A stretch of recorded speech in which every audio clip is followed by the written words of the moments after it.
성경 그림 동화 천지창조.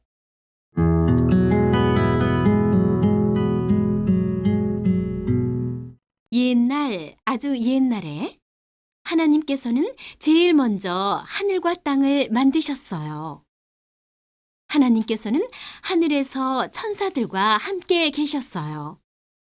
그런데 땅은 어둡고 깜깜했어요. 하나님께서는 땅도 아름답게 해야겠다고 생각하셨어요. 빛이 있으라. 하나님께서 말씀하시자 갑자기 세상이 환하게 밝아졌어요. 그 빛은 하나님께서 보시기에 참 좋았어요. 하나님께서 빛과 어두움을 나누셨어요. 빛은 낮이고 어두움은 밤이다. 이렇게 해서 첫째 날이 지나갔어요. 둘째 날도 하나님께서는 계속 일을 하셨어요. 푸른 하늘이여 빛나라. 하나님께서 말씀하시니 하늘이 생겨났어요.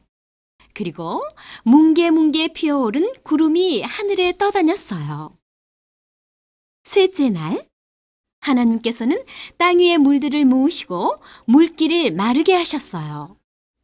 물이 없는 곳은 육지이고 물이 있는 곳은 바다이니라. 그리고 육지에는 풀과 꽃과 나무들을 자라게 하셨어요. 꽃은 향기롭고 아름답게 피었고 나무숲도 보기에 참 좋았어요. 그래서 이제는 땅 위의 세상도 아름다웠어요. 넷째 날에는 세상이 더욱 아름다웠어요. 왜냐하면 하나님께서 해님을 만드셨기 때문이랍니다. 해님은 아침 일찍 떠올라서 세상을 따뜻하고 환하게 비춰주었어요. 또 달과 별을 만드셨어요.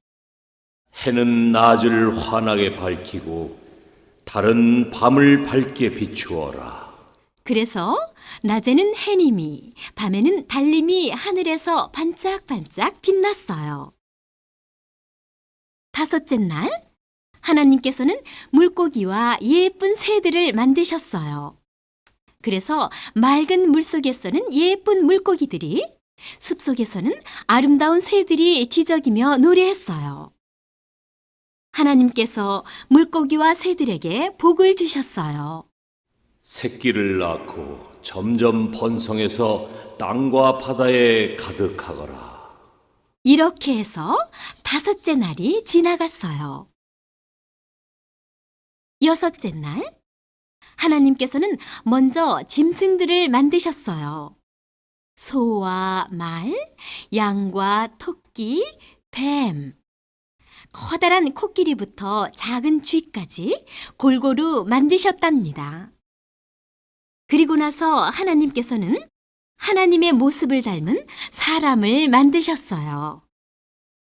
하나님께서 흙으로 사람을 지으시고 생기를 그 코에 불어넣으셨어요. 그러자 움직이는 사람이 되었어요. 그가 바로 첫 번째 사람인 아담이랍니다. 하나님께서 아담에게 말씀하셨어요. 아담아, 자녀들을 낳아 땅에 가득 차거라. 또 땅을 정복하고 바다의 고기와 공중의 새와 땅에 움직이는 모든 것들을 다스리거라. 이렇게 아담에게 축복해 주셨어요. 하나님께서는 에덴 동산을 만드시고 아담을 그곳에서 살도록 하셨어요. 그리고 하나님께서는 모든 채소와 열매 맺는 모든 나무를 사람들이 먹을 수 있게 하셨어요. 뿐만 아니라 짐승과 새와 땅에 기는 것에게는 푸른 풀을 먹게 해주셨어요. 일곱째 날, 하나님께서는 일을 안 하시고 쉬셨어요. 그리고 이 날을 축복하셨어요. 그래서 오늘 우리들도 일곱째 되는 날에는 일을 안 하고 쉬는 것이랍니다. 하나님께서 말씀으로 아름다운 세상을 만드셨어요. 엿새 동안 무엇을 만드셨는지 차례대로 생각해 보세요.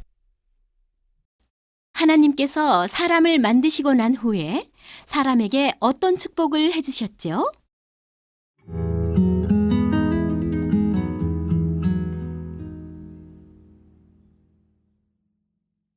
아담과 하와.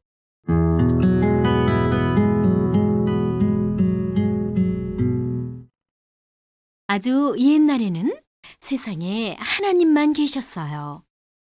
하나님께서는 말씀으로 아름다운 세상을 하나씩 만드셨어요. 하나님께서는 흙으로 하나님의 모습을 닮은 남자를 만드시고 아담이라고 하셨어요. 그리고 아담을 에덴 동산에서 살게 하셨어요. 그런데 아담이 혼자 사는 것이 쓸쓸해 보였어요. 그래서 하나님께서는 아담이 잠든 사이에 아담의 갈비뼈로 여자를 만드셨어요. 잠에서 깨어난 아담은 매우 기뻐하였어요. 그리고 아담도 여자라고 하였어요. 아담과 그의 아내는 하나님께 감사드렸어요. 아담과 그의 아내 두 사람은 벌거벗었으나 부끄러워하지 않았어요. 어느 날이었어요. 뱀이 여자에게 와서 말했어요. 하나님이 동산에 있는 모든 나무의 열매를 먹지 말라고 했니? 아니야.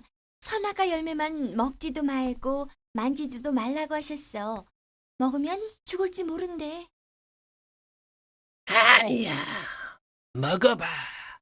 죽지 않는다니까. 먹으면 눈이 밝아져 하나님처럼 될 거야. 여자는 뱀의 꼬임에 마음이 흔들렸어요. 여자는 선악과 나무를 쳐다보았어요. 탐스럽고 맛있게 보였어요. 결국 여자는 선악과를 따먹고 말았어요. 그리고 아담에게도 주어서 먹게 하였어요. 그러자 두 사람의 눈이 밝아져 자기들의 몸이 벗은 줄을 알고 무화과 나무 잎으로 치마를 만들어 걸쳤어요. 하나님께서는 두 사람이 하는 것을 보고 계셨어요. 아담과 그의 아내는 하나님을 피해 나무 뒤에 숨었어요. 아담아, 어디 있느냐? 하나님께서 아담을 부르셨어요. 하나님, 벌거벗어서 숨어 있습니다. 하나님께서 아담을 꾸짖으셨어요. 왜 먹지 말라고 한 선악과 열매를 먹었느냐? 아내가 먹으라고 했습니다. 아담은 핑계를 댔어요. 하나님께서 여자를 꾸짖으셨어요. 너는 왜 먹었느냐? 하와도 변명을 했어요. 뱀이 먹으라고 해서요. 하나님께서는 아담과 하와를 에덴 동산에서 쫓아내셨어요. 이제는 땀 흘려 일해야만 한다. 그리고 죽으면 흙으로 돌아갈 거야. 하나님께서는 뱀에게도 벌을 주셨어요. 모든 짐승들보다 더욱 저주를 받아 배로 기어다니게 될 것이다. 아담은 아내 이름을 하와라고 하였어요. 그래도 하나님께서는 아담과 그의 아내를 사랑하셔서 가죽옷을 만들어 입혀주셨답니다. 아담과 하와는 살기 좋은 에덴 동산에서 왜 쫓겨나게 되었을까요? 아담과 하와처럼 어린이 여러분도 하나님께 잘못한 것이 있나요? 그렇다면 지금 기도하지 않을래요?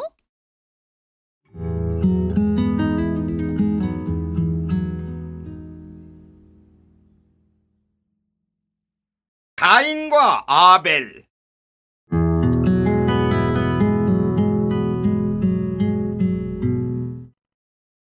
선악과 열매를 따먹고 에덴 동산에서 쫓겨난 아담과 하와는 땀 흘려 열심히 일해야 살 수 있었어요. 아담에게는 가인과 아벨 두 아들이 있었어요. 가인은 씨를 뿌리고 곡식을 걷어들이는 농부가 되었어요.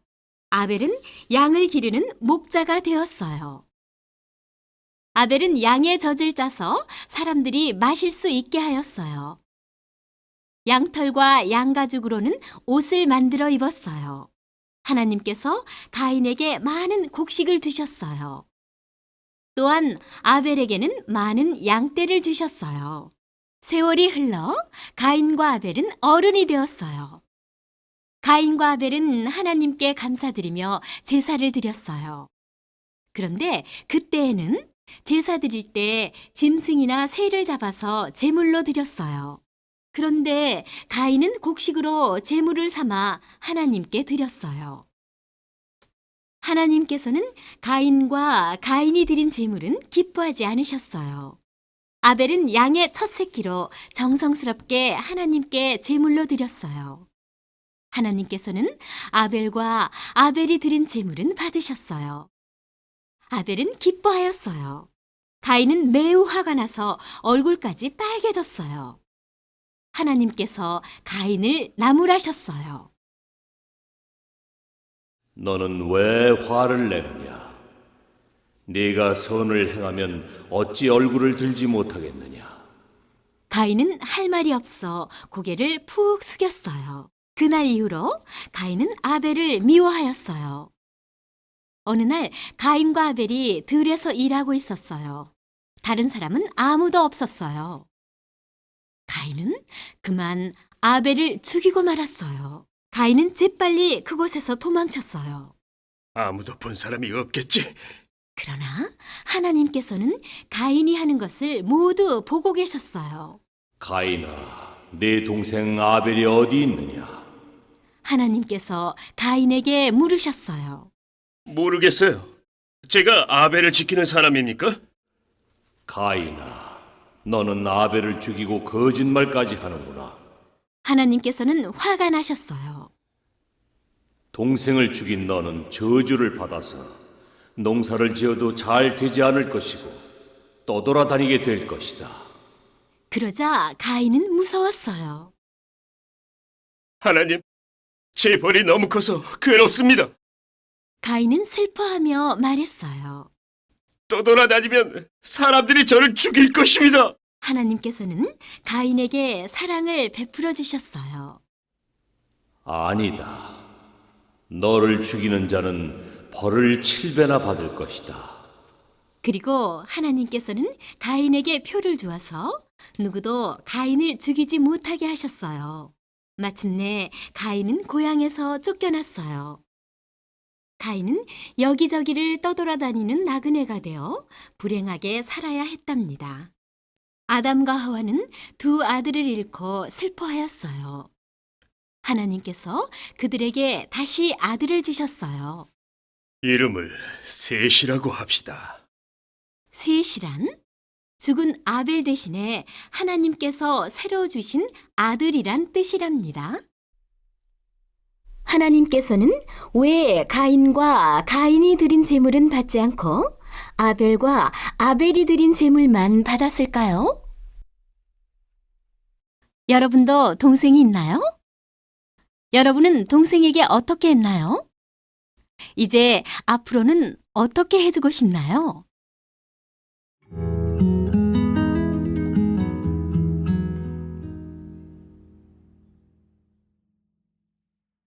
노아와 대홍수.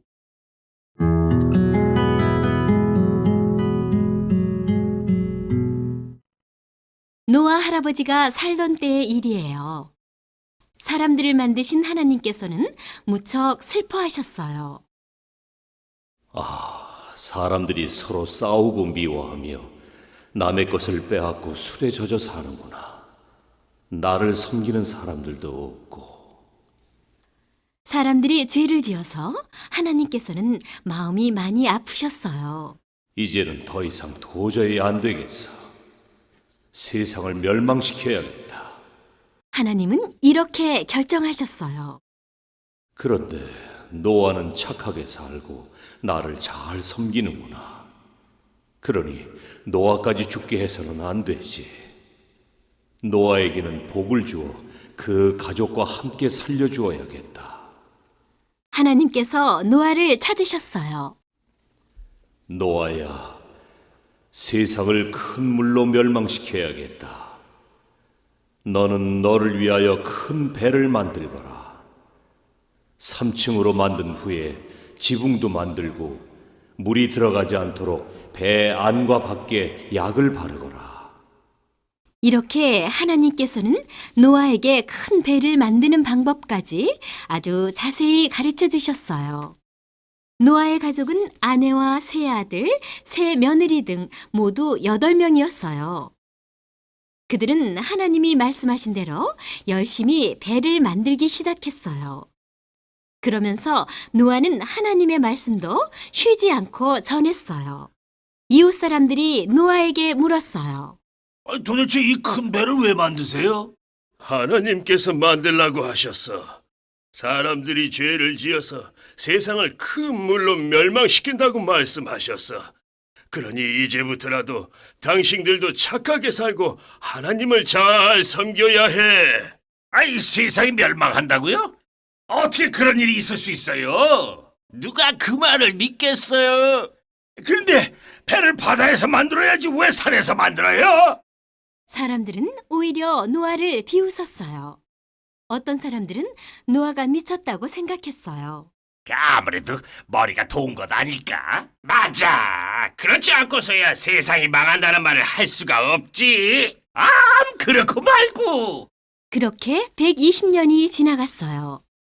배가 얼마나 큰지 그때야 비로소 다 만들어졌어요.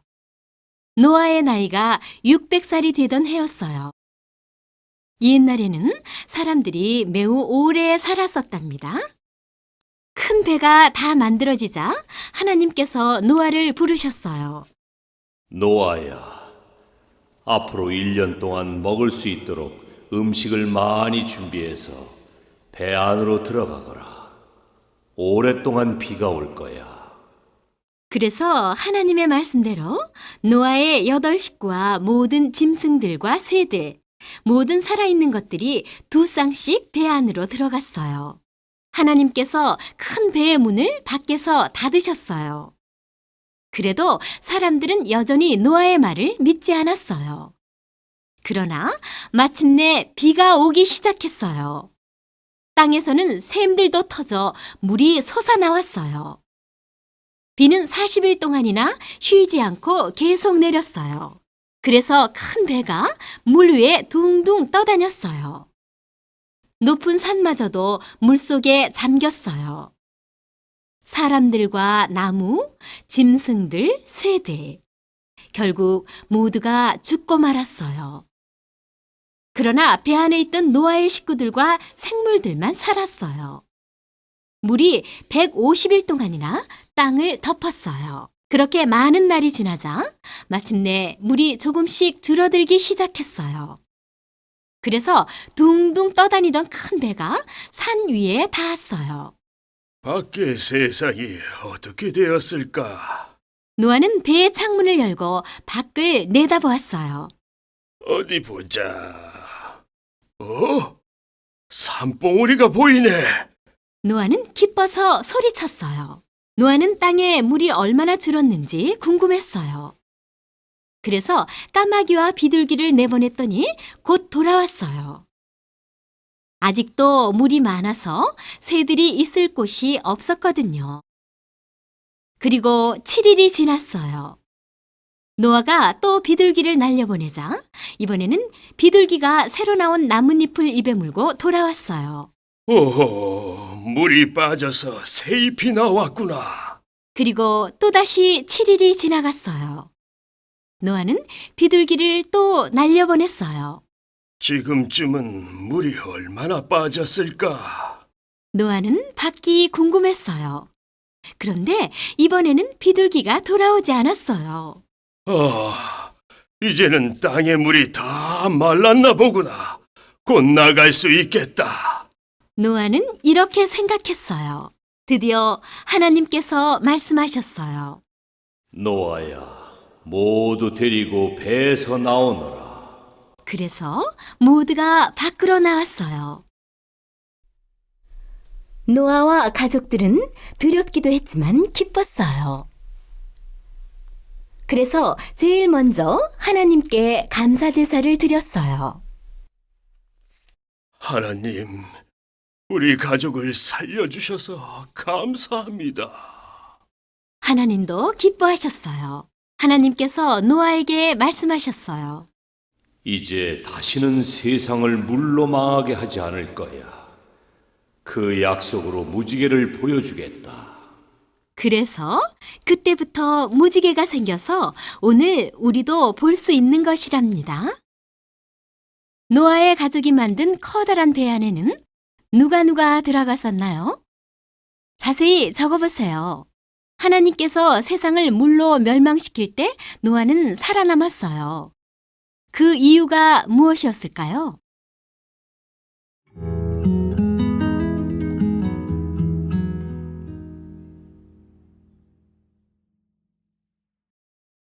믿음의 조상 아브라함.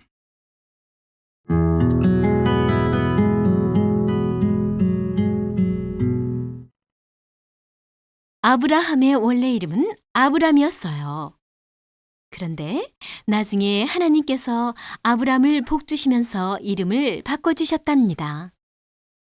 아브람은 부자였지만 자식이 없었어요. 아브람이 75세 때 하나님께서 말씀하셨어요.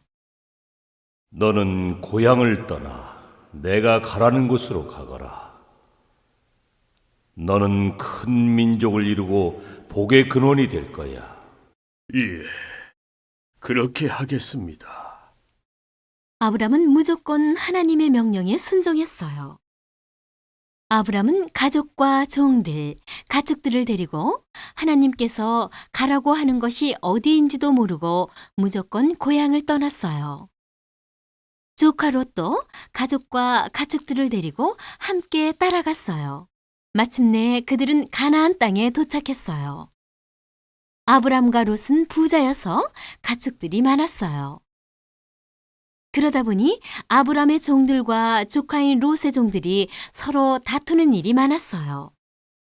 결국 두 사람은 헤어지기로 했어요. 아브람이 조카 롯에게 말했어요. 내가 먼저 좋은 땅을 골라서 떠나거라. 그래서 롯이 먼저 살기 좋은 땅을 골라서 떠났어요. 하나님께서 아브람을 찾아오셨어요. 네가 보는 모든 땅을 너에게 줄 것이니 그곳 가나안 땅에서 살아라. 네 자손이 땅의 티끌처럼 셀 수 없이 많아질 거야. 하나님께서는 아브람을 축복해 주셨어요. 아브람은 하나님의 말씀대로 가족들과 함께 그곳에서 천막을 치고 가축을 기르며 살았어요. 그렇게 몇 년이 지나갔어요. 하나님께서 아브람에게 말씀하셨어요. 아브라함아, 너에게 복을 주리니 아들을 낳게 될 거야. 네 자손이 하늘의 별처럼 셀 수 없이 많을 거야. 아브람은 하나님의 말씀을 믿었어요. 그래서 하나님께서는 아브람을 의롭게 여기셨어요. 어느덧 아브람은 99세의 할아버지가 되었어요. 아브람의 아내도 꼬부랑 할머니가 되었어요. 그런데 아들을 주시겠다던 하나님의 약속은 아직도 이루어지지 않았어요. 아브람은 이제는 너무 늙어서 아들을 낳을 수 없다고 생각했어요. 그때 하나님께서 아브람에게 말씀하셨어요. 내가 너와 약속하니 너는 많은 민족의 아비가 될 것이다. 그러니 이제부터는 이름을 아브라함이라고 바꾸거라. 아브라함은 엎드려서 웃으며 생각했어요. 내가 100살이 가까운데 어떻게 자식을 얻으랴?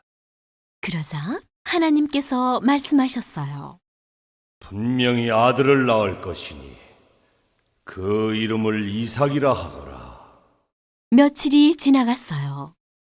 아브라함의 집에 나그네 3명이 찾아왔어요. 하나님께서 나그네의 모습으로 찾아오셨답니다. 아브라함은 반갑게 맞이했어요. 그리고 음식을 만들어 잘 대접했어요. 나그네가 말했어요. 네 아내 사라가 어디 있느냐? 천막 아래 있습니다. 때가 되면 내가 다시 오리니 네 아내가 아들을 낳을 것이다. 천막 뒤에서 엿듣던 아브라함의 아내가 웃었어요. 하나님께서 아브라함에게 말씀하셨어요. 지금 사라가 웃으며 어떻게 아들을 낳을까 하지만 나는 무엇이든지 할 수 있느니라. 때가 되면 다시 오마. 사라가 아들을 낳을 것이다. 마침내 아브라함이 100세일 때 하나님의 말씀대로 아내가 아들을 낳았어요. 아브라함은 기뻐하며 이삭이라고 불렀어요. 그 이삭이 에서와 야곱이 12아들을 낳아 가족이 점점 많아져서 나중에는 셀 수 없을 정도가 되었답니다. 하나님의 약속이 이루어진 것이랍니다. 아브라함이 어떻게 했길래 하나님께서 그를 의롭다고 하셨지요? 아브라함은 하나님의 말씀에 무조건 순종해서 믿음의 조상이 되었어요. 여러분도 하나님의 말씀을 믿고 순종하게 해달라고 지금 기도하지 않겠어요?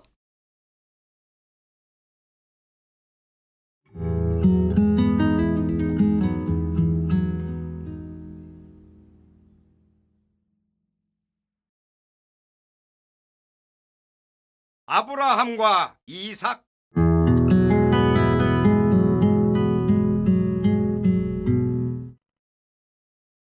아브라함은 100살에 아들을 낳았어요.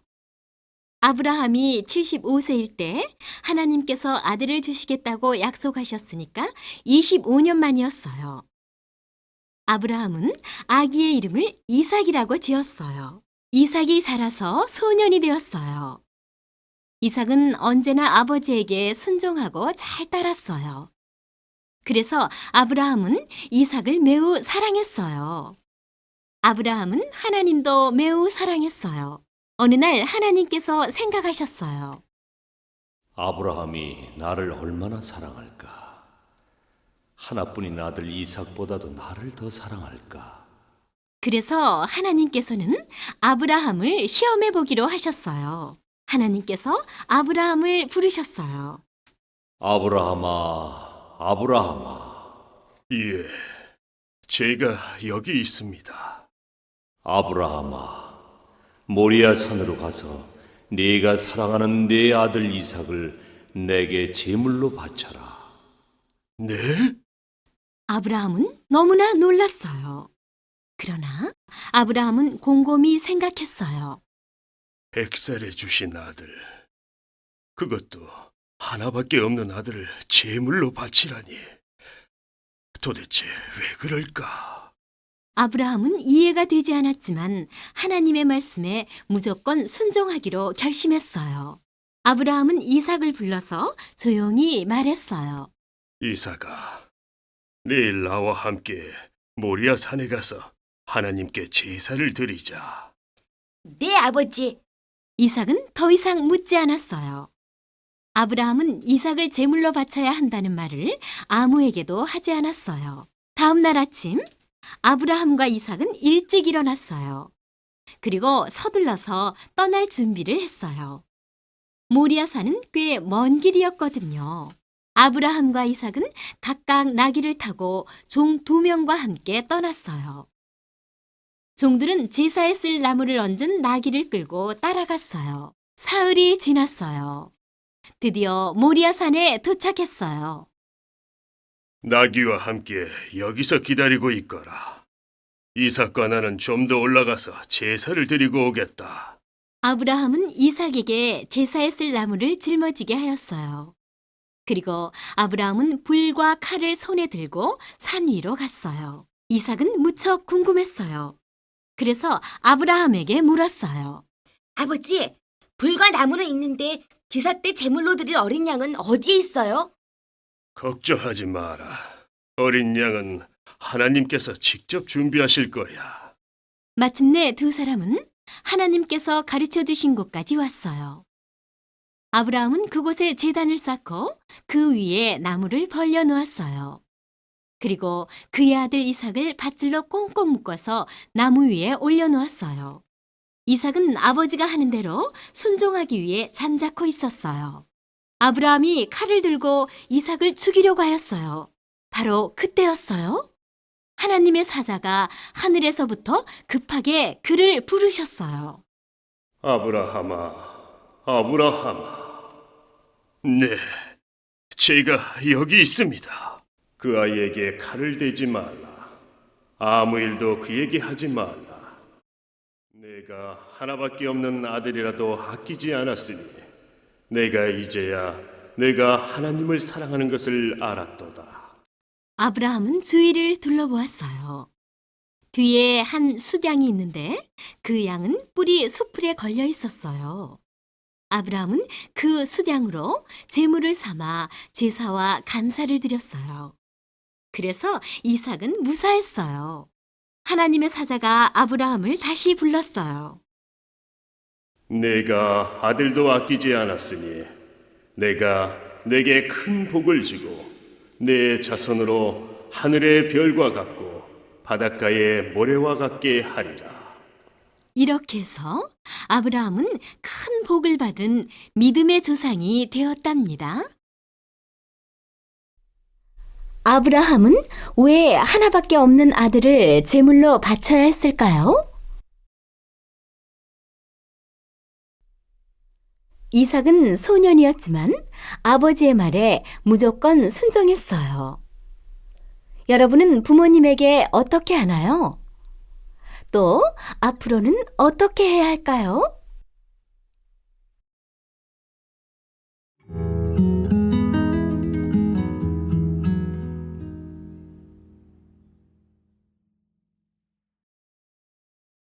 쌍둥이 에서와 야곱.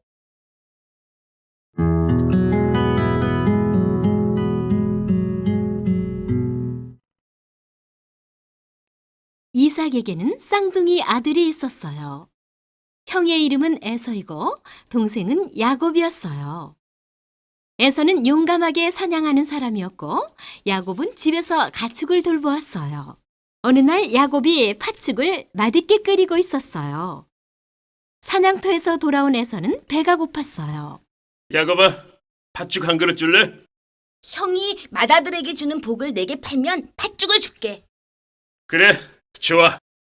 이렇게 에서는 맏아들이 받는 복을 별로 중요하게 생각하지 않았어요. 세월이 흘러 나이가 많이 든 이삭은 눈이 잘 보이지 않았어요. 어느 날 이삭이 에서를 불렀어요. 에서야, 사냥을 해서 맛있는 음식을 만들어 오너라. 내가 그것을 먹고 죽기 전에 너에게 마음껏 축복해 주마. 정말이세요, 아버지? 그럼 빨리 갔다 올게요. 그래서 에서는 즐거워하며 사냥하러 나갔어요. 어머니가 이 말을 밖에서 엿들었어요. 어머니는 에서보다 야곱을 더 많이 사랑했어요. 어머니는 야곱에게 모든 이야기를 해주었어요. 야곱아, 빨리 좋은 염소 새끼를 잡아오너라. 야곱은 새끼 양을 끌고 왔어요. 어머니, 형은 몸에 털이 많고 나는 매끈매끈하니 아버지가 나를 만지면 금방 아실 텐데요. 형처럼 털이 있게 해줄 테니 걱정하지 마. 어머니는 이렇게 야곱을 안심시켜 주었어요. 야곱이 양을 잡아오자 어머니는 급히 맛있는 요리를 만들어 주었어요. 그리고 에서의 옷을 야곱에게 입히고 염소 털 가죽으로 야곱의 손과 목에 붙여주었어요. 그래서 온 몸에 털이 부숭부숭한 에서와 같이 되었어요. 야곱은 아버지에게 갔어요. 아버지, 누구야?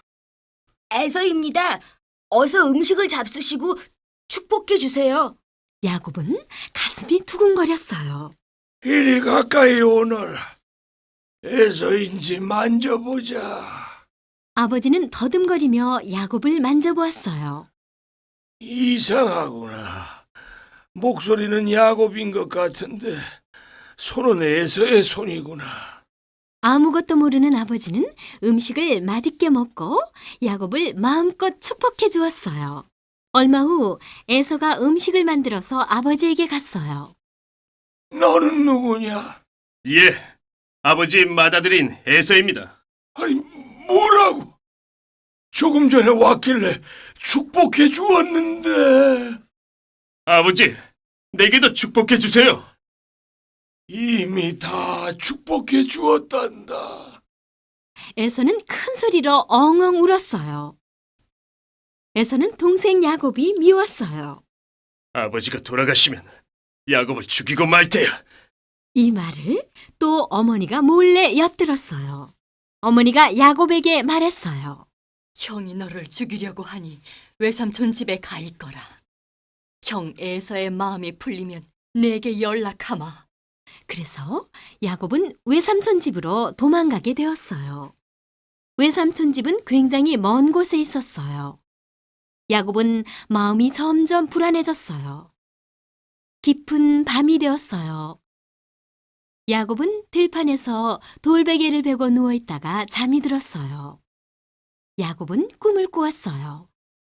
긴 사닥다리가 있는데 하늘까지 높이 닿았어요. 그 위를 천사들이 기뻐하며 오르락내리락 하였어요. 그런데 하나님께서 사닥다리 맨 위에 서 계셨어요. 하나님께서 야곱에게 말씀하셨어요. 야곱아, 나는 하나님이다. 네가 지금 누워있는 땅을 너와 네 자손에게 주고 네가 가는 곳마다 지켜주겠다. 야곱은 하나님의 말씀을 듣고 놀랐어요. 야곱은 깜짝 놀라 꿈에서 깨어났어요. 하나님, 감사합니다. 야곱은 베개하고 누웠던 돌을 세우고 하나님께 감사를 드렸어요. 그리고 그곳 이름을 베델이라고 하였어요. 베델은 하나님의 집이라는 뜻이에요. 외삼촌 집으로 간 야곱은 그곳에서 20년 동안 살았어요.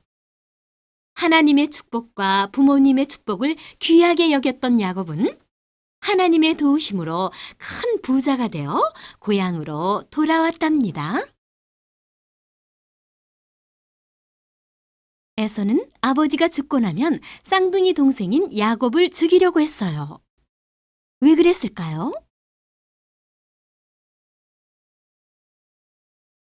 야곱은 아버지와 이삭을 속여서라도 하나님의 축복을 받으려고 했어요. 여러분은 하나님께 축복받기 위해 무엇을 하나요?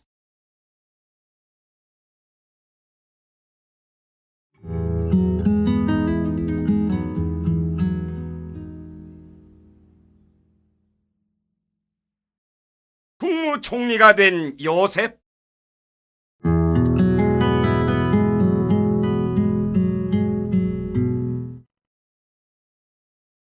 야곱에게는 12명의 아이들이 있었어요.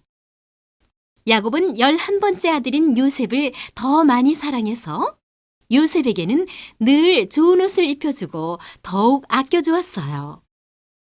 그래서 형들은 요셉 때문에 아버지의 사랑을 많이 받지 못한다고 늘 불평하며 요셉을 미워했어요. 그런데 요셉은 어릴 때부터 꿈을 잘 꾸었어요. 내 곡식단이 일어서고 형들의 곡식단들이 내 단을 둘러서서 절을 했어요. 또 어느 날은 해와 달과 11개의 별이 내 별에게 절을 했어요. 뭐라고? 우리가 너에게 절을 했다고? 형들은 요셉을 더욱 미워했어요. 아버지 야곱도 요셉을 꾸짖었어요. 나와 내 어머니와 형들이 어떻게 네게 절을 하겠느냐? 그러니 그런 말을 다시는 하지 말거라. 그러면서도 아버지 야곱은 요셉의 꿈 이야기를 그냥 지나치지 않고 마음에 두었어요. 어느 날이었어요. 요셉은 형들이 일하는 들판으로 나갔어요. 저기 꿈꾸는 요셉이 온다. 우리 요셉을 죽여서 구덩이에 던지자. 그러자 루벤 형이 말렸어요. 아니야, 죽일 것까지는 없잖아. 그냥 구덩이에만 던지자. 그래서 형들은 요셉을 잡아서 물이 없는 구덩이에 던졌어요. 얼마 후 다른 나라로 가는 장사꾼들이 낙타를 타고 지나갔어요. 요셉을 저 사람들에게 팔자. 그래, 좋아. 형들은 요셉을 구덩이에서 꺼내서 장사꾼들에게 팔았어요.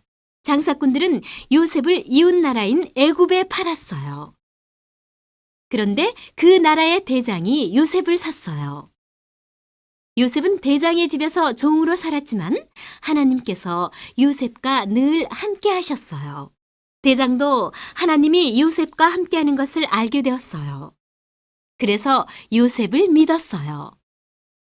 하나님께서는 요셉을 위하여 대장의 집에 복을 듬뿍 내려주셨어요. 몇 년 후 요셉은 종이었지만 그 집에서 책임자가 되었어요. 대장이 요셉을 믿고 모든 관리를 맡긴 것이랍니다. 그런데 요셉은 억울한 일로 감옥에 갇혔어요. 아, 이럴 수가. 요셉은 마음이 아팠어요. 하지만 하나님께서는 감옥에서도 요셉과 함께 하셨어요. 그래서 요셉은 감옥에서도 인정을 받아 모든 일을 맡아서 했어요. 어느 날 그 나라의 임금님이 꿈을 꾸었어요. 그런데 임금님은 꿈을 해석할 수가 없었어요. 꿈을 해석하는 박사들을 모두 불러라. 하지만 아무도 그 꿈 내용을 해석하지 못했어요. 그때 요셉을 잘 아는 신하가 요셉을 생각했어요. 자기가 감옥에 있었을 때 요셉이 꿈 해석을 해주었는데 그대로 이루어졌기 때문이랍니다. 그래, 요셉이라면 우리 임금님의 꿈을 해석할 수 있을 거야. 그래서 신하는 임금님에게 요셉의 이야기를 했어요. 임금님, 꿈 해석을 아주 잘하는 사람이 있습니다. 임금님은 매우 기뻐하였어요. 어서 그 사람을 불러오너라. 이렇게 해서 요셉은 임금님을 만날 수 있었어요. 요셉은 하나님께서 가르쳐 주신 대로 임금님에게 꿈을 해석해 주었어요. 임금님은 기분이 참 좋았어요. 오, 너는 참으로 하나님께서 함께하시는 지혜로운 사람이구나.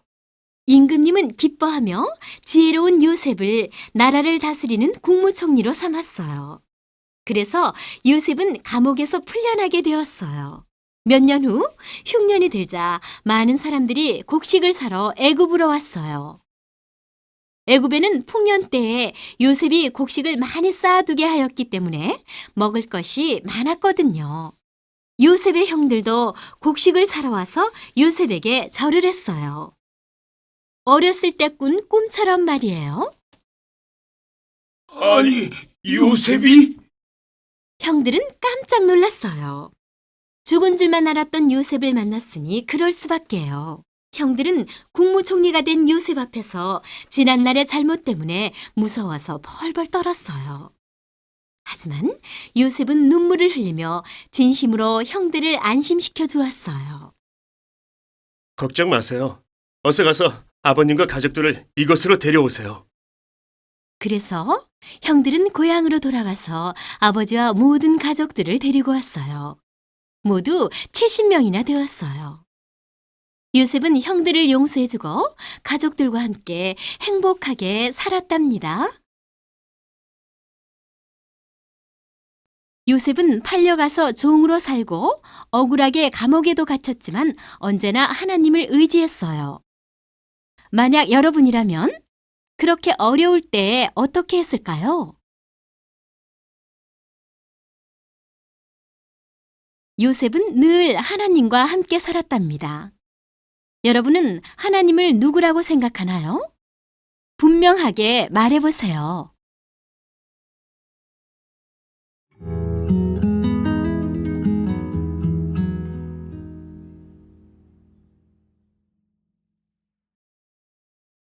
물에서 건진 아이 모세.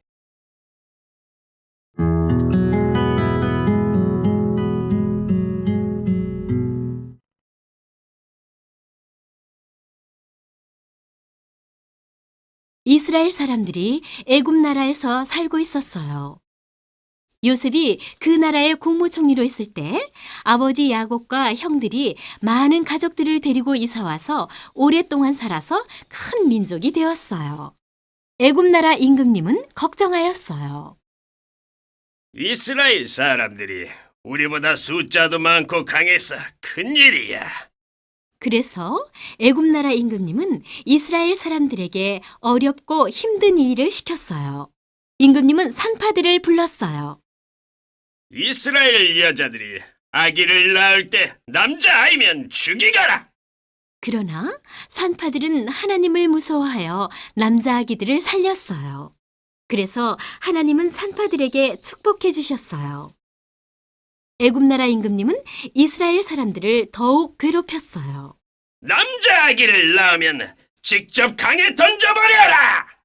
이제는 부모에게 자기 아기를 강에 버리라고 명령했어요.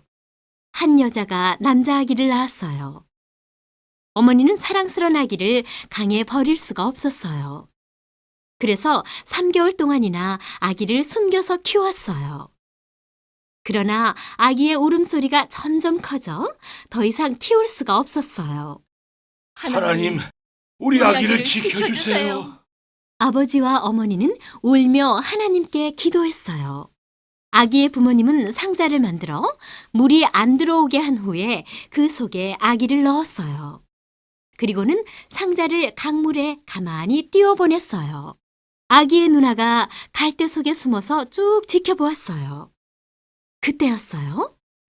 애굽 나라의 공주가 목욕하려고 시녀들을 데리고 강으로 나왔어요. 공주는 물에 떠내려오는 상자를 보았어요.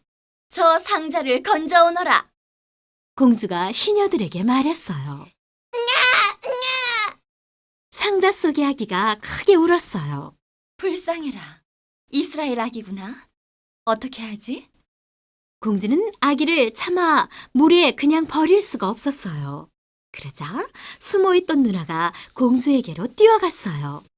공주님, 아기를 위해 유모를 구해드릴까요? 그래 주겠니? 네, 좋은 유모가 있어요. 누나는 신이 나서 얼른 집으로 달려갔어요. 어머니!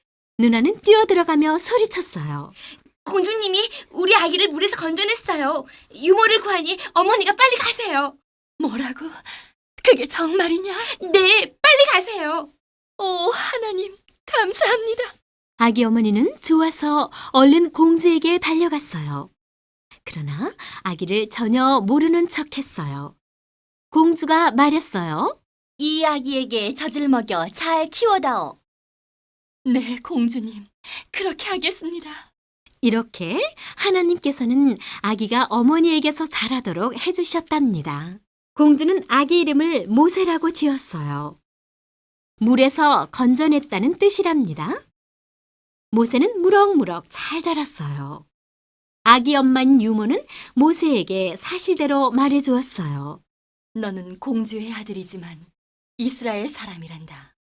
그러니 궁궐에서 자라더라도 고생하는 우리 이스라엘 사람들을 잊지 말거라. 그리고 모세에게 하나님을 섬기는 믿음을 심어주었어요. 모세는 공주의 아들이 되어 다른 왕자들과 함께 궁궐에서 많은 교육을 받고 자랐어요. 그래서 훌륭하고 멋진 청년이 되었어요. 훗날 하나님께서는 모세가 할아버지가 되었을 때 위대한 지도자로 삼으셨어요. 모세는 하나님의 명령대로 애굽 나라에서 종으로 고생하는 이스라엘 사람들을 모두 고향으로 인도했답니다. 아기 모세를 부모님이 숨겨서 힘들게 키웠어요. 만약 모세가 여러분이라면 부모님께 어떻게 해드리고 싶을까요? 모세처럼 하나님께 크게 쓰임받기 위해 여러분은 하나님께 무엇을 어떻게 하고 있나요?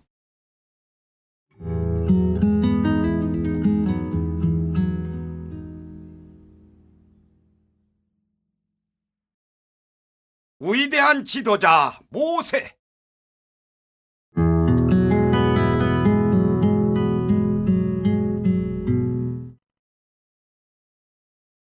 할아버지가 된 모세는 어느 날 호렙산에 갔어요. 그런데 이상한 것을 보았어요. 나무에 불이 붙었는데 왜 나무가 안 탈까? 모세는 궁금해서 가까이 다가갔어요. 바로 그때 하나님께서 모세를 부르셨어요. 모세야, 모세야. 예, 제가 여기 있습니다. 나는 내 조상의 하나님이니라. 모세는 하나님을 보는 것이 두려워서 얼굴을 가렸어요. 이제 내가 너를 보내어 애굽 나라에서 힘들게 살고 있는 내 백성 이스라엘 자손들을 인도해내게 하리라. 네? 하나님, 제가 누구이기에 이런 큰일을 하겠습니까? 더구나 저는 말도 잘 못해요. 내가 너와 함께 있어서 네게 할 말을 가르칠 것이다. 그리고 말을 잘하는 형 아론과 함께 가거라. 그래서 모세와 아론은 애굽 나라의 바로 임금님에게 갔어요. 하나님께서 이스라엘 백성을 보내랍니다. 그들이 광야에서 절기를 지킬 것이라고 하셨습니다. 하나님이 누구인데? 하나님을 모르는 바로 임금님은 이스라엘 사람들을 더욱 힘들게 괴롭혔어요. 모세와 아론은 또다시 바로 임금님을 찾아갔어요. 모세가 들고 있던 지팡이를 아론이 던지자 뱀이 되었어요. 그래도 바로 임금님은 모세와 아론의 말을 듣지 않았어요. 하나님께서 말씀하셨어요. 모세야, 내 지팡이로 모든 물이 피가 되게 하거라. 그래서 하나님의 말씀대로 모든 물이 피가 되었어요. 애굽 사람들은 물을 마실 수가 없었어요. 그러나 임금님은 더 교만해졌어요. 그래서 하나님께서는 더 많은 재앙을 애굽 땅에 내리셨어요. 개구리, 이, 파리 등이 나타나 애굽 사람들을 괴롭혔어요. 그래도 바로 임금님은 허락하지 않았어요. 마침내 하나님께서는 10번째 재앙을 내리기로 하셨어요. 모세야, 애굽에서 처음 태어난 것은 사람이나 짐승이나 다 죽을 거야. 그러나 양의 피를 문에 바르는 이스라엘 사람들의 집은 괜찮을 거야. 밤중에 하나님의 천사가 애굽에 있는 처음 난 것들을 모두 죽였어요. 여기저기서 울부짖는 소리로 온 나라가 떠나갈 듯 했어요. 바로 임금님의 첫째 아들도 죽었어요. 임금님은 할 수 없이 모세를 불렀어요. 어서 너희 백성들을 데리고 떠나라. 그래서 이스라엘 사람들은 애굽 땅을 떠나 그리워하던 고향으로 향했어요. 하나님께서는 이스라엘 사람들을 매우 많이 사랑하셨어요. 광야 길이라 낮에는 너무 덥기 때문에 구름 기둥으로 시원하게, 밤에는 너무 춥기 때문에 불기둥으로 따뜻하게 해주셨어요. 그런데 큰일 났어요. 앞에는 홍해라는 바다가 있었어요. 또 뒤에서는 이스라엘 백성들을 보낸 것을 후회하여 애굽의 군인들이 열심히 뒤쫓아오고 있었어요. 어떻게 하나? 모세와 온 백성들은 하나님께 기도드렸어요. 하나님께서 모세에게 방법을 가르쳐 주셨어요. 모세가 바다 위로 손을 내밀자 갑자기 바다가 양쪽으로 갈라졌어요. 그리고는 물이 벽처럼 되어 걸어갈 수 있는 길이 되었어요. 많은 사람들은 기뻐하며 바다 가운데로 난 길로 무사히 건너갔어요. 애굽의 군인들도 뒤쫓아와서 바다 가운데로 들어섰어요. 모세가 바다를 향해 다시 손을 내밀자 양쪽으로 나눠서 있던 물이 다시 합쳐져서 바다가 되었어요. 그래서 애굽의 군인들은 모두 물속에 빠져 죽고 말았어요. 하나님은 위대하시도다. 이스라엘 백성들은 모두 하나님께 감사드렸어요. 또한 하나님과 그 종 모세를 믿었어요. 이렇게 모세는 이스라엘 백성들이 고향으로 돌아갈 수 있도록 하나님께서 크게 쓰셨던 위대한 지도자였답니다. 모세는 말도 잘 못했지만 이스라엘 사람들을 애굽에서 데리고 나왔어요. 만약 여러분이 모세였다면 어떻게 했을까요? 하나님은 하나님을 믿고 의지하는 사람을 일꾼으로 쓰신답니다. 여러분도 모세처럼 하나님께 크게 쓰임받기 위해 기도하지 않을래요?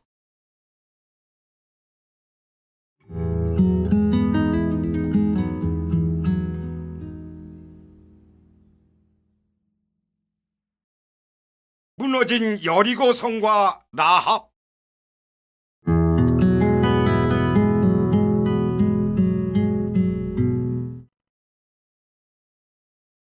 모세의 뒤를 이어 여호수아가 이스라엘의 지도자가 되었어요.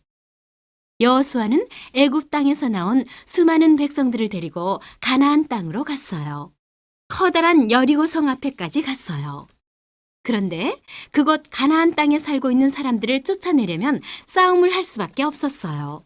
여호수아는 두 사람을 불렀어요. 저 성에 대해 자세히 알아보고 오너라. 그래서 두 정탐꾼은 여리고 성 사람처럼 꾸미고 성 안으로 몰래 들어갔어요. 두 정탐꾼은 여기저기를 다니며 자세히 살폈어요. 밤이 되자 두 정탐꾼은 성벽 위에 있는 집으로 들어갔어요. 그곳에는 기생 라합이 살고 있었어요. 걱정 말고 쉬었다 가세요. 라합은 친절했어요. 그런데 낮에 두 정탐꾼을 수상하게 여긴 사람들이 있었어요. 아무래도 이스라엘의 정탐꾼들 같아. 그들은 여리고성의 임금님에게 알렸어요. 임금님은 깜짝 놀랐어요. 두 사람을 당장 잡아오너라. 군인들이 라합의 집으로 달려갔어요. 그리고 문을 세차게 두드렸어요. 쾅! 쾅! 쾅! 라합은 두 사람을 지붕 위로 데리고 가서 삼대 밑에 숨겼어요. 라합은 태연하게 문을 열었어요. 수상한 사람들이 왔었지? 오긴 왔었는데 성문을 닫을 때쯤 갔어요. 군인들은 두 사람을 잡으려고 급히 달려갔어요. 라합은 두 사람이 이스라엘 사람인 것을 알고 있었어요. 군인들이 간 후에 라합이 두 사람에게 말했어요. 당신들의 하나님께서 이 성을 당신들에게 준다는 것을 우리들도 알고 있어요. 그리고 하나님께서 당신들을 갈라진 바다 가운데로 건너게 하신 것도 들었답니다. 라합이 계속 말했어요. 내가 당신들을 지켜주었으니 하나님께서 당신들에게 이 성을 주실 때 나와 가족들을 살려주겠다고 약속해 주세요. 좋아요. 우리가 쳐들어올 때 창문에 빨간 줄을 매달아 놓으세요. 그러면 안전할 겁니다. 라합과 두 정탐꾼은 굳게 약속을 했어요. 다음 날 날이 새기 전에 라합은 두 정탐꾼을 지붕으로 데리고 갔어요. 그리고 성의 담을 밧줄을 타고 내려가도록 도와주었어요. 두 정탐꾼은 재빨리 산속으로 들어가서 숨었어요. 그리고는 3일 동안 꼼짝 않고 있었어요. 이제는 우리를 찾는 군인들이 돌아갔을 거야. 두 정탐꾼은 무사히 돌아가서 여호수아에게 그동안의 일을 모두 말했어요.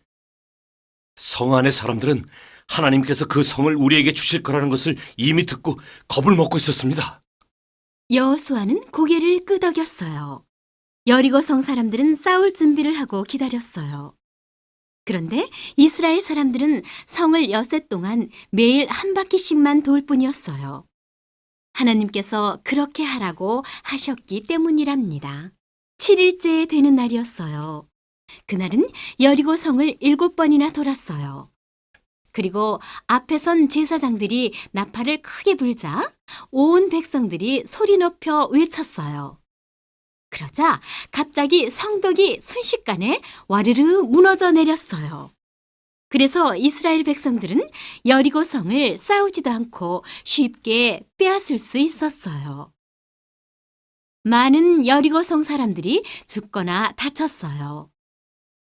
그러나 하나님을 믿고 빨간 줄을 창문에 매달았던 라합과 그 가족들은 모두 무사했답니다. 크고 튼튼했던 여리고성이 어떻게 무너져 내렸었지요? 자세히 말해보세요.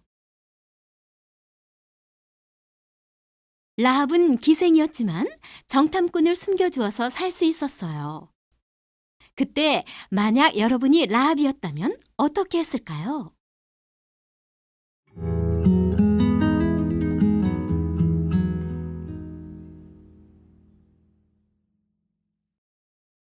기드온과 300 용사.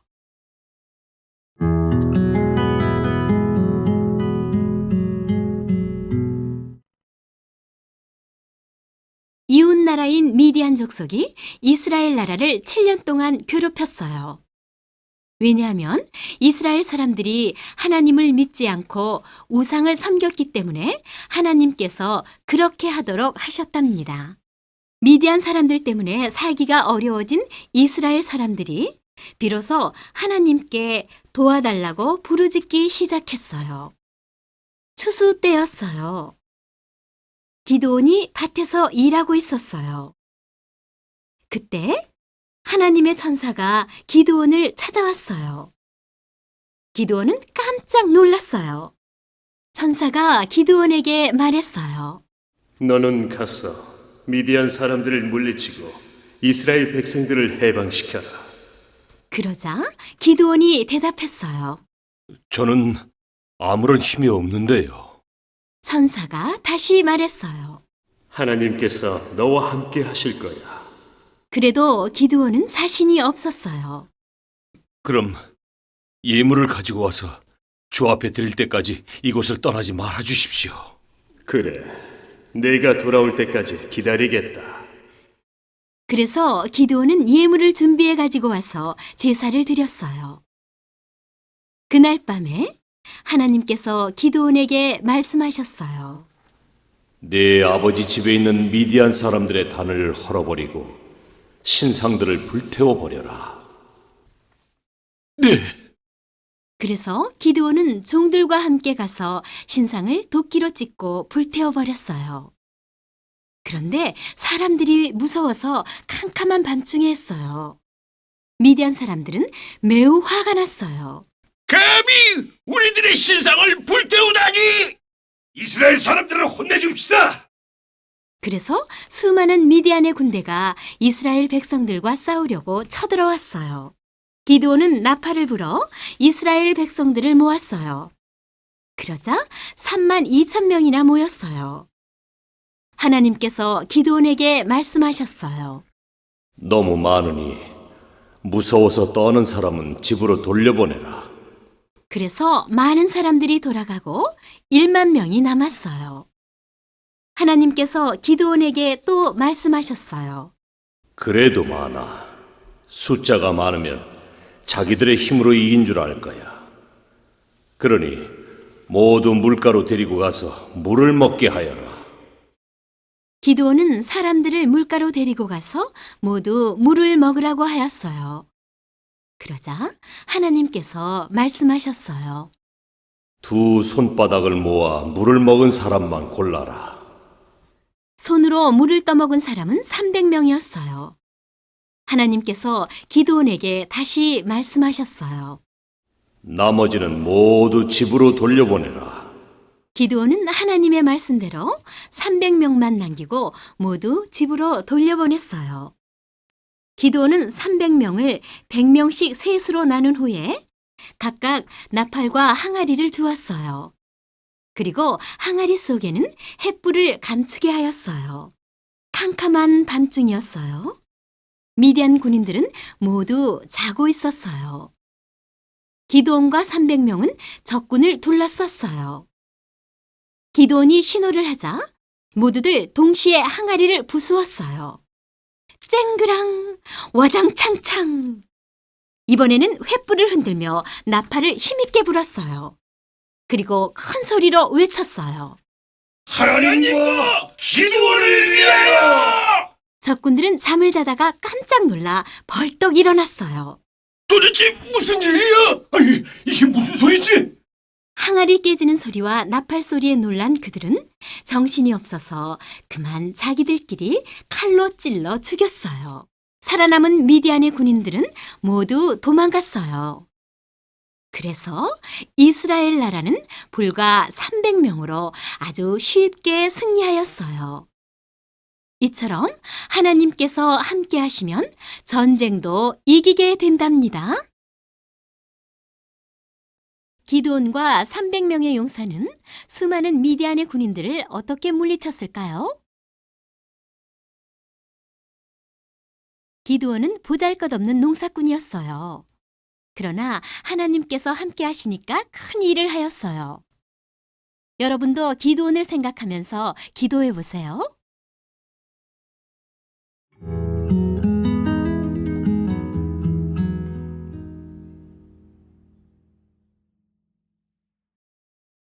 힘센 장사 삼손.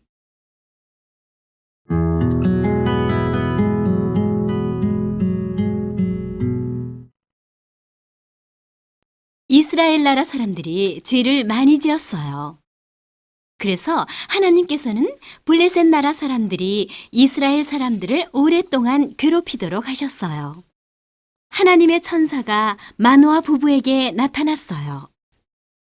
아들을 낳을 것이다. 그러나 아이의 머리를 자르지 말거라. 자라서 큰 일을 하게 될 것이다. 예, 알겠습니다. 마노아 부부는 기쁘면서도 두려웠어요. 천사의 말대로 1년이 못 되어서 아기를 낳았어요. 마노아 부부는 귀여운 아기의 이름을 삼손이라고 지었어요. 삼손은 무럭무럭 잘 자랐어요. 하나님께서 삼손에게 복을 주셨어요. 그런데 삼손의 머리가 길게 자랐지만 그의 부모는 천사의 말을 기억하여 머리를 잘라주지 않았어요. 어느덧 청년이 된 삼손은 힘센 장사가 되었어요. 얼마나 그 힘이 센지 사자와 싸워도 마치 염소를 대하듯 조금도 무서워하지 않고 거뜬히 이겼어요. 어느 날 삼손은 여우를 300마리나 잡았어요. 그리고는 여우들의 꼬리를 서로 묶은 후에 횃불을 달아서 블레셋 사람들의 밭으로 보냈어요. 그래서 이스라엘 사람들을 괴롭히는 블레셋 사람들의 밭의 곡식을 불태웠어요. 블레셋 사람들은 매우 화가 났어요. 그래서 많은 사람들이 쳐들어왔어요. 겁이 난 이스라엘 사람들이 삼손을 잡아서 블레셋 사람들에게 넘겨주었어요. 그러나 하나님께서 삼손에게 힘을 주시자 삼손을 꽁꽁 묶은 밧줄들이 쉽게 끊어졌어요. 블레셋 사람들은 놀라서 도망가고 말았어요. 옳지. 여기 나귀의 턱뼈가 있구나. 밧줄을 푼 삼손은 그것을 집어서 블레셋 군인을 1000명이나 죽였어요. 이처럼 삼손은 매우 힘이 센 장사였어요. 그런데 삼손은 블레셋 여자인 들릴라를 사랑했어요. 그래서 블레셋 사람들이 들릴라에게 부탁했어요. 돈을 많이 줄게. 그러니 삼손의 엄청난 힘이 어디서 나는지 그 이유를 알아봐. 네, 알았어요. 그래서 들릴라는 날마다 삼손에게 힘이 어디서 나느냐며 자꾸 물었어요. 그러나 삼손은 말하지 않았어요. 어느 날 삼손은 들릴라의 무릎을 베고 누워 있었어요. 당신이 나를 사랑하지 않으니까 말해주지 않는 거예요. 만약 나를 사랑한다면 벌써 말해주었을 거예요. 들릴라는 슬픈 척하며 울었어요. 삼손은 고민이 되어 죽을 지경이었어요. 결국 삼손은 들릴라에게 사실대로 말해주었어요. 나는 날 때부터 하나님의 사람이야. 그리고 내가 힘이 센 것은 긴 머리카락 때문이야. 삼손은 들릴라의 꿰매에 빠지고 말았어요. 그랬군요. 삼손이 깊이 잠들었을 때 들릴라는 삼손의 머리카락을 잘라버렸어요. 그래서 삼손은 힘이 없어졌어요. 블레셋 사람들이 잡으러 왔어요. 들릴라가 삼손을 흔들어 깨웠어요. 삼손이 잠에서 깨어나며 말했어요. 걱정 없어. 난 힘이 세니까. 삼손은 하나님께서 자기를 떠나신 것을 몰랐어요. 블레셋 사람들이 삼손을 붙잡아 두 눈을 빼고 온몸을 밧줄로 꽁꽁 묶었어요. 삼손은 밧줄을 끊으려고 애를 써보았지만 힘이 없었어요. 삼손은 감옥에 갇혀서 날마다 맷돌을 돌려야 했어요. 그런데 삼손의 머리카락이 다시 자라기 시작했어요. 많은 블레셋 사람들이 모여서 자기들의 신전에서 제사를 드리며 기뻐하였어요. 삼손을 감옥에서 끌어내어 제주를 부리게 하자. 눈이 안 보이는 삼손은 소년의 손에 이끌려 끌려 나왔어요. 삼손이 소년에게 말했어요. 가장 큰 기둥으로 나를 데려다다오. 그곳에는 블레셋 사람들이 많이 있었는데 지붕에도 3,000여 명이 있었어요. 삼손은 양쪽 기둥을 붙잡고 하나님께 기도했어요. 하나님, 한 번만 더 힘을 주세요. 그래서 나의 두 눈을 뺀 원수를 단번에 갚게 해주세요. 이들과 함께 죽기를 원합니다. 그리고 삼손은 힘을 다해 몸을 굽혀 기둥을 무너뜨렸어요. 큰 집이 무너져 그곳에 있던 수많은 블레셋 사람들이 한꺼번에 모두 죽었어요. 삼손이 죽을 때에 죽인 사람은 살았을 때 죽인 사람들보다 더욱 많았어요. 그렇게 힘센 장사 삼손도 함께 죽었답니다. 삼손은 힘센 장사였지만 두 눈이 뽑히고 감옥에 갇혔어요. 왜 그랬을까요? 삼손처럼 하나님께서 여러분과도 함께 하심을 믿나요? 지금 하나님께 기도해 보세요.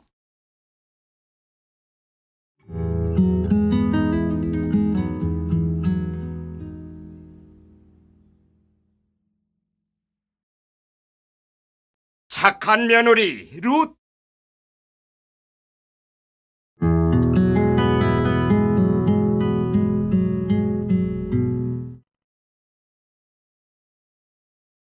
이스라엘 나라에 흉년이 들었어요.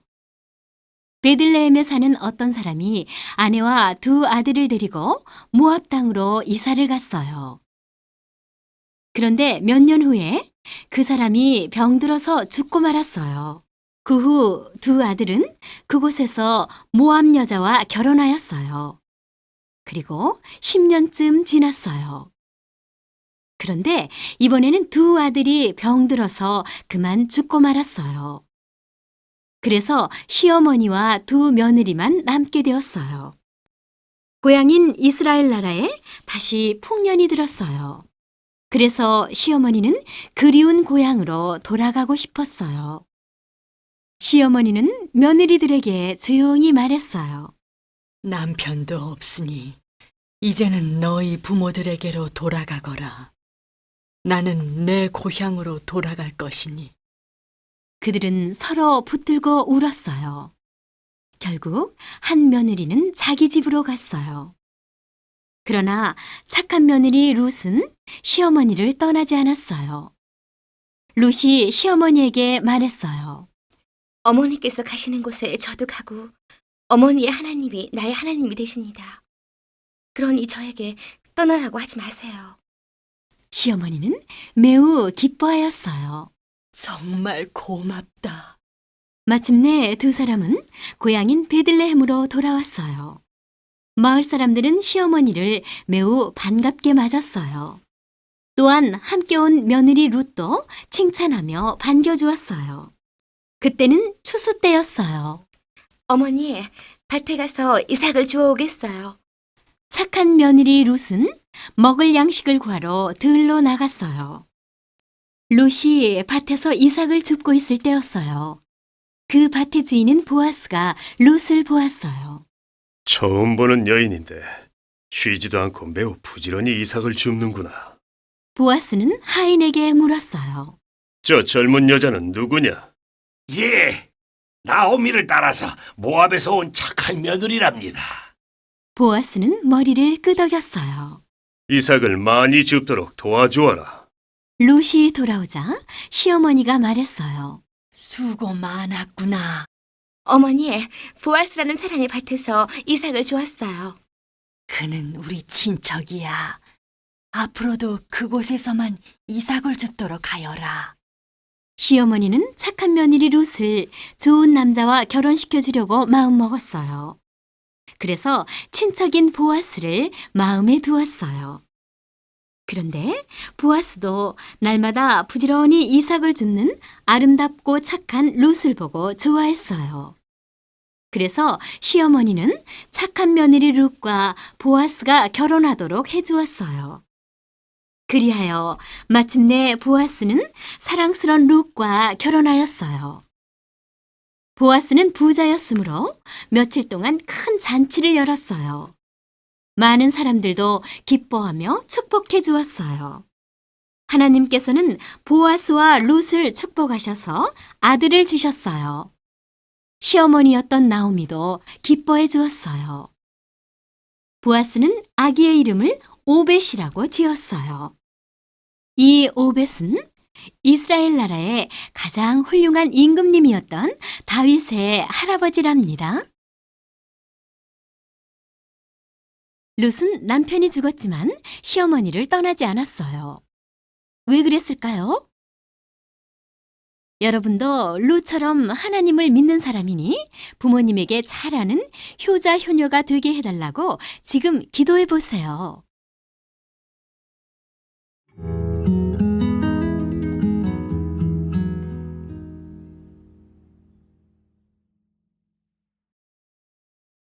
한나와 사무엘.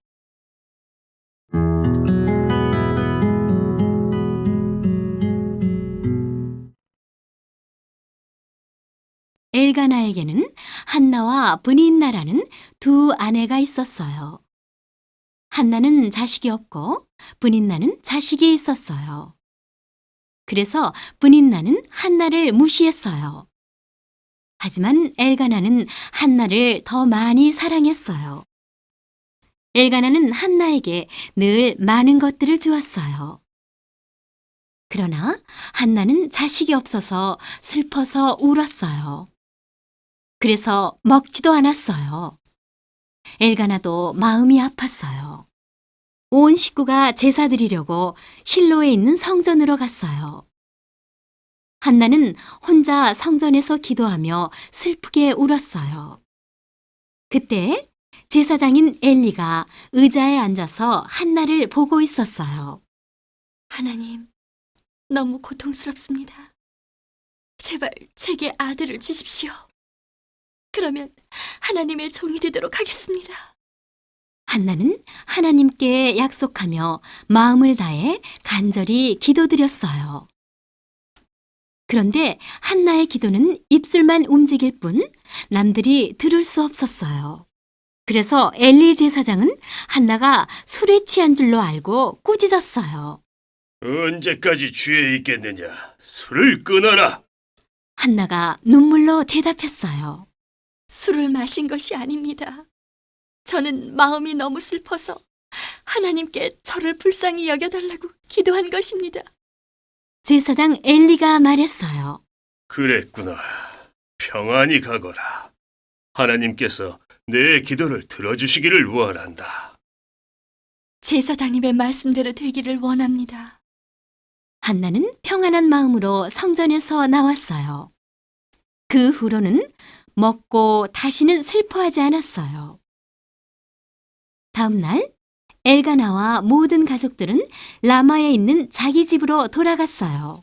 하나님께서 한나를 축복해 주셨어요. 그래서 한나가 아기를 갖게 되었어요. 때가 되어 아들을 낳자 이름을 사무엘이라고 하였어요. 그 후 엘가나의 가족이 해마다 성전에 제사 드리러 갔으나 한나는 가지 않았어요. 드디어 사무엘이 젖을 떼게 되었어요. 엘가나와 한나는 하나님께 드릴 예물을 가지고 사무엘을 데리고 성전으로 갔어요. 그러나 사무엘은 아직 너무 어렸어요. 한나는 엘리 제사장에게 모든 얘기를 들려주었어요. 이제 하나님께서 아들을 주셨으니 약속대로 아들을 하나님께 드리려고 데려왔습니다. 그리고 한나는 하나님께 감사드리며 찬양했어요. 엘가나의 식구들은 집으로 돌아가고 사무엘은 제사장 엘리 밑에서 자라며 하나님을 섬겼어요. 해마다 엘가나와 한나는 성전에 제사 드리려고 갈 때마다 사무엘이 입을 옷을 가지고 갔어요. 그 후로 한나는 세 아들과 두 딸을 더 낳았어요. 아이 사무엘은 하나님의 성전에서 자랐어요. 사무엘은 자라면서 하나님과 사람들에게 더욱 사랑을 받았어요. 사무엘이 소년이 되자 엘리 제사장은 늙어서 앞을 잘 보지 못했어요. 어느 날 아직 성전의 등불이 꺼지지 않았을 때였어요. 사무엘아, 사무엘아. 하나님께서 사무엘을 부르셨어요. 사무엘은 급히 일어나 엘리 제사장에게 달려갔어요. 지사장님, 저를 부르셨습니까? 아니야, 부르지 않았다. 가서 자거라. 제사장 엘리가 말했어요.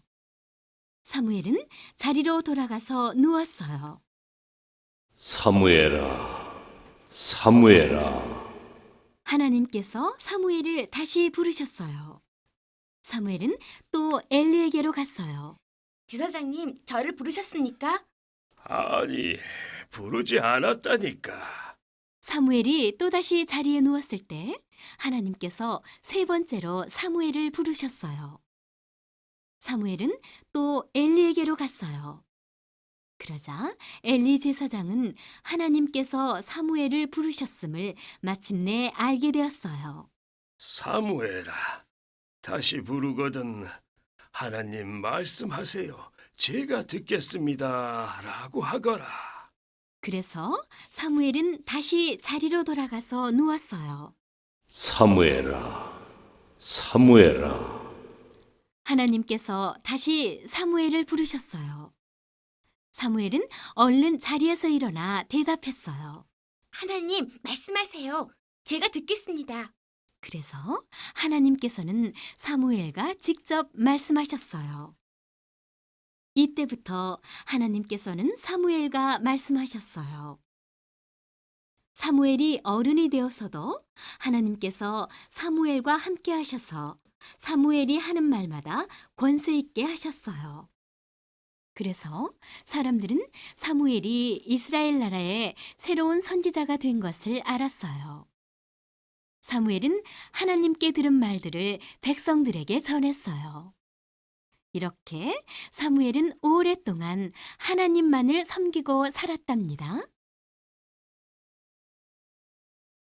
한나는 자식이 없었지만 하나님께 기도해서 훌륭한 아들 사무엘을 낳았어요. 여러분이 사무엘이라면 어머니에게 어떻게 할까요?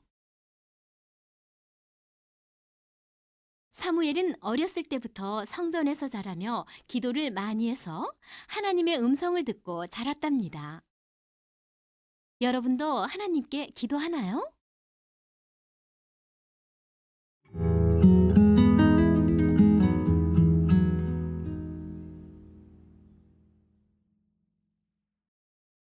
골리앗을 이긴 소년 다윗.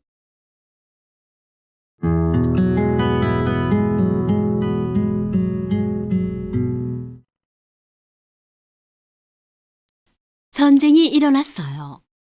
이스라엘 나라와 블레셋 나라의 싸움이었어요.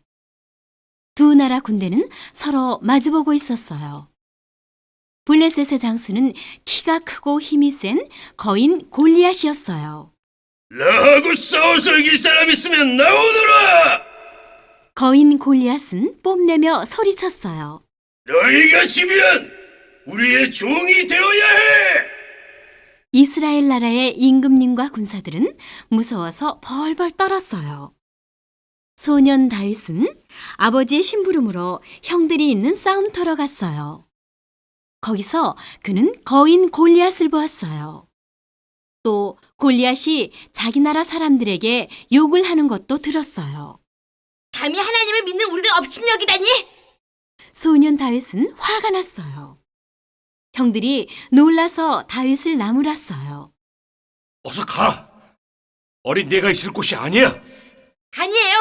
임금님을 만나게 해주세요. 제가 나가서 싸우겠어요. 뭐라고? 형들은 깜짝 놀랐어요. 그때 사울 임금님이 말했어요. 누가 나가서 골리앗과 싸우겠느냐? 그러면 큰 상을 줄 것이다. 어떤 신하가 다윗이 형들에게 하는 말을 듣고 임금님에게 귀뜸해 주었어요. 임금님은 신하를 시켜 다윗을 불렀어요. 내가 나가서 골리앗과 싸우겠다고 했느냐? 그렇습니다. 임금님, 골리앗 때문에 걱정하지 마세요. 제가 나가서 거인 골리앗과 싸우겠어요. 소년 다윗은 오히려 임금님을 안심시켜 드렸어요. 너는 어린 소년이고 골리앗은 무서운 장수야. 안 돼. 저는 어리지만 양들을 지킬 때 사자나 곰을 물리치고 양들을 구했답니다. 소년 다윗은 용감하게 말했어요. 그래도 너무 어려서. 임금님은 걱정이 되었어요. 골리앗이 하나님을 믿는 우리를 무시했으니 오늘 그 짐승들처럼 될 거예요. 결국 임금님은 어쩔 수 없어서 허락하셨어요. 좋아. 내 뜻이 정 그렇다면. 임금님은 다윗에게 갑옷을 입혀주고 큰 칼을 주었어요. 너무 커서 움직일 수가 없어 안 되겠어요. 소년 다윗은 갑옷과 큰 칼을 내려놓았어요. 소년 다윗은 돌 5개를 주머니에 넣고 막대기와 물매를 가지고 골리앗을 향해 나아갔어요. 막대기를 가지고 나오다니. 거인 골리앗은 어처구니가 없어 크게 비웃었어요. 너는 칼을 가지고 나왔지만 나는 하나님의 이름으로 나왔다. 어린애가 웃기는구나. 그러나 소년 다윗은 무서워하거나 실망하지 않았어요. 오늘 너는 우리나라에 하나님이 계신 줄 알게 될 거야. 소년 다윗은 용감하게 말했어요. 소년 다윗은 골리앗을 향해 달리면서 골리앗의 이마를 향해 재빨리 물매로 돌을 던졌어요. 이마에 돌을 맞은 거인 골리앗이 쓰러졌어요. 마침내 거인 골리앗은 엎드려져 죽고 말았어요. 하나님께서 함께 해주셔서 소년 다윗이 이긴 것이랍니다. 그러자 갑자기 블레셋 나라의 군인들이 도망치기 시작했어요. 그래서 이스라엘 나라는 싸움에서 크게 승리하였답니다. 임금님은 기뻐서 어쩔 줄을 몰랐어요. 정말 장하다. 너는 누구의 아들이냐? 임금님은 다윗을 매우 자랑스럽게 생각했어요. 저는 이새의 아들 다윗이에요. 소년 다윗은 또렷한 말로 대답했어요. 임금님은 소년 다윗을 궁궐로 데리고 갔어요. 그리고 다윗을 군대의 장관으로 삼았어요. 소년 다윗이 무슨 일이든 지혜롭게 하자 모든 신하들도 다윗을 좋아했어요. 몇 년 후 다윗은 임금님의 딸과 결혼했어요. 또 요나단 왕자와도 매우 친하게 지내서 다윗과 요나단의 우정은 유명하답니다. 훗날 임금님이 전쟁에 나가서 죽자 다윗이 새 임금님이 되어 나라를 잘 다스렸답니다. 다윗은 어린 소년이었지만 하나님을 믿는 자기 나라 사람들을 무시하는 골리앗 때문에 화가 났어요. 이럴 때 여러분이라면 어떻게 했을까요? 다윗은 하나님을 매우 사랑했답니다. 여러분도 하나님을 사랑하나요? 그러면 하나님을 어떻게, 어느 만큼 사랑하나요?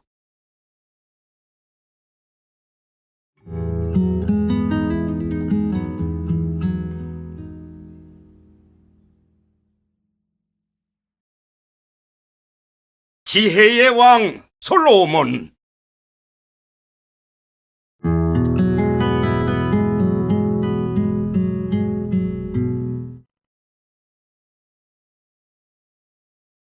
이스라엘 나라의 두 번째 임금님은 다윗이에요. 다윗이 죽자 그의 아들 솔로몬이 20살에 임금님이 되었어요. 솔로몬 임금님은 다윗 임금님처럼 하나님을 사랑하고 잘 섬겼어요. 어느 날 솔로몬 임금님은 많은 신하들과 함께 성전에 가서 제사를 드렸어요.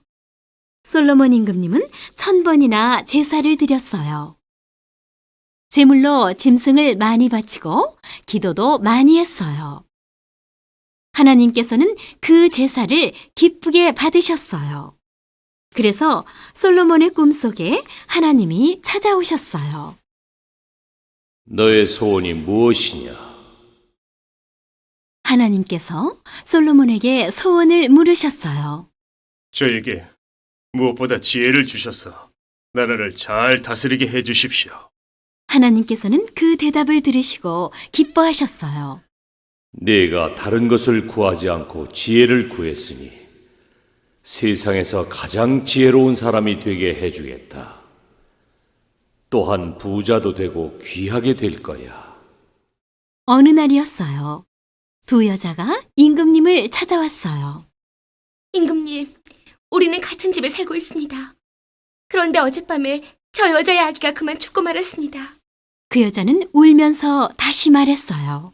그러자 제가 잠들었을 때 죽은 자기 아기와 제 아기를 바꾸었어요. 지혜로우신 임금님, 제 아기를 찾게 해주십시오. 이번에는 다른 여자가 화를 내며 큰 소리로 말했어요. 아니에요. 거짓말입니다. 두 여자는 서로 자기가 진짜 어머니라며 싸웠어요. 솔로몬 임금님은 잠시 깊은 생각을 하였어요. 여봐라, 칼을 가져오너라. 신하가 임금님 앞으로 나아갔어요.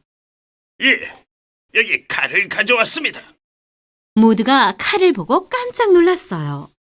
솔로몬 임금님이 신하에게 말했어요. 저 아기를 둘로 나누어라. 그래서 두 여자에게 똑같이 반씩 나누어 주어라. 사람들은 너무나 놀라서 기절할 뻔했어요. 그때였어요. 울면서 먼저 말했던 여자가 급히 소리쳤어요. 안 됩니다. 제발 아기를 죽이지 마세요.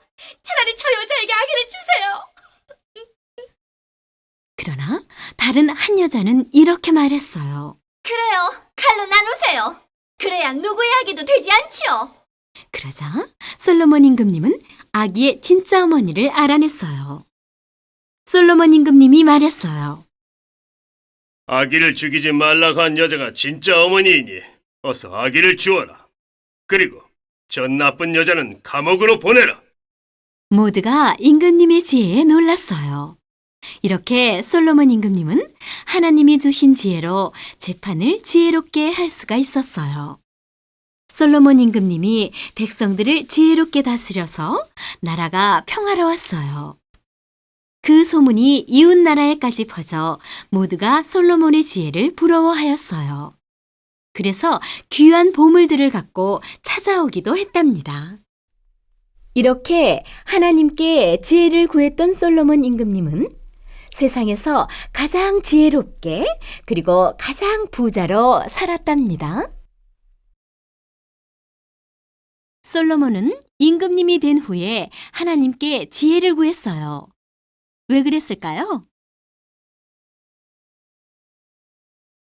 만약 하나님께서 여러분에게 소원을 묻는다면 여러분은 무엇을 말할까요?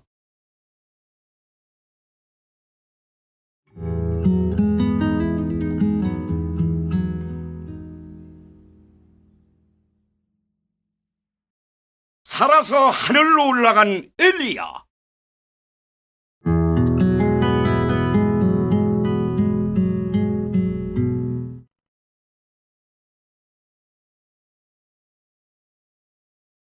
엘리야는 선지자였어요. 선지자란 하나님의 말씀을 백성들에게 전하는 사람이에요. 엘리야는 아합 임금님에게 하나님의 말씀을 전했어요. 우상 신들을 섬겨서 비가 안 올 것이라고 하나님께서 말씀하셨습니다. 아합 임금님은 화가 나서 엘리야를 잡아오라고 하였어요. 하나님께서 엘리야에게 말씀하셨어요. 그릿 시냇가에 가서 숨어 있거라. 그래서 엘리야는 그릿 시냇가로 도망갔어요. 아침 저녁으로 까마귀가 고기와 떡을 물고 왔어요. 엘리야는 그것을 먹고 살았어요. 그러나 비가 오지 않아 시냇물이 말라서 엘리야는 그곳을 떠나야 했어요. 엘리야는 하나님의 명령으로 다른 나라로 갔어요. 한 여자가 나무를 줍고 있었어요. 나에게 먹을 것을 좀 주세요. 우리 집에는 밀가루와 기름이 아주 조금 있을 뿐인데요. 여자가 대답했어요. 걱정 말고 그것으로 빵을 만들어 먼저 내게 주세요. 하나님의 말씀에 비가 내리는 날까지 밀가루와 기름이 계속 나온다고 하셨답니다. 그 여자는 엘리야의 말을 믿었어요. 그래서 그 여자는 빵을 만들어 엘리야가 먼저 먹게 하였어요. 그랬더니 과연 비가 내릴 때까지 밀가루와 기름이 줄어들지 않았어요. 가뭄이 오래 계속되어 다른 사람들은 살기가 어려웠지만 그 여자는 아들과 함께 걱정 없이 살 수 있었어요.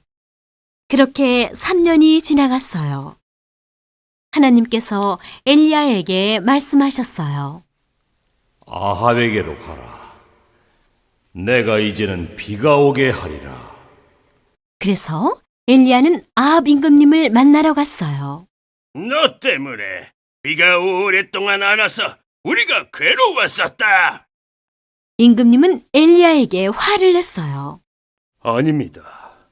임금님이 하나님을 버리고 우상신들을 섬겼기 때문입니다. 이제 우상신들의 선지자들을 모이라고 하세요.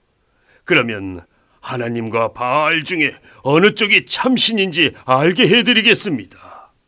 그래서 많은 사람들이 갈멜산에 모였어요. 우상신들의 선지자도 800명이 넘게 모였어요. 하나님의 선지자는 엘리야 한 사람뿐이었어요. 엘리야가 말했어요. 서로 제단을 쌓읍시다. 하늘에서 불이 내려와 제단 위에 있는 소를 태우는 신이 참신입니다. 엘리야가 계속 말했어요. 당신들은 숫자가 많으니까 먼저 당신의 신들에게 기도하시오.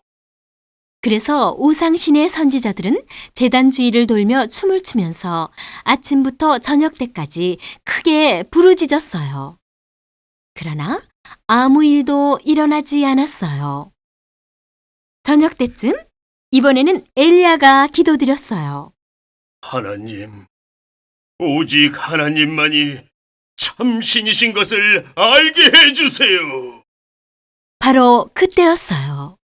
하늘에서 불이 내려와 순식간에 소를 태웠어요. 하나님만이 참신이시다. 모든 사람들이 두려워 떨며 소리쳤어요. 사람들은 비로소 하나님만이 참신인 것을 알게 되었어요. 결국 우상신들의 선지자들은 잡혀서 모두 죽임을 당했어요. 엘리야가 다시 기도하자 마침내 큰 비가 내렸어요. 그런데 이번에는 왕비가 엘리야를 죽이려고 했어요. 왕비는 나쁜 사람이었어요. 엘리야는 또 멀리 도망가야 했어요. 피곤하여 들에서 잠든 엘리야를 천사가 깨웠어요. 일어나서 먹고 힘을 내라. 너는 아직도 할 일이 있느니라. 엘리야는 떡과 물을 먹고 힘을 얻어 40일 동안 걸어서 시내 산으로 갔어요. 산속에 숨어 있는 엘리야에게 하나님께서 말씀하셨어요. 엘리야야, 낙심하지 말아라. 아합 왕이 나를 믿는 사람들을 죽이려고 할지라도 너 외에도 나를 믿고 섬기는 사람들이 많이 있단다. 이제 일어나 가서 엘리사에게 기름을 부어 너를 이어서 이스라엘의 선지자가 되게 하여라. 그래서 엘리야는 엘리사에게 기름을 부어 주었어요. 이제 엘리사가 이스라엘의 선지자가 되었어요. 그리고 하나님의 말씀대로 살았던 엘리야는 하늘에서 내려온 불수레를 타고 살아서 하늘로 올라갔답니다. 아합 임금님은 왜 엘리야를 잡아서 죽이려고 하였을까요? 자세히 말해보세요.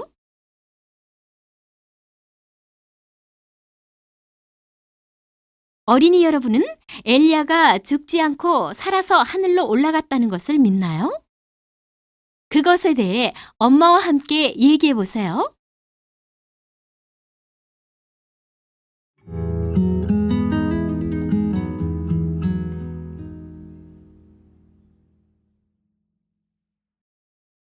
믿음의 왕 히스기야.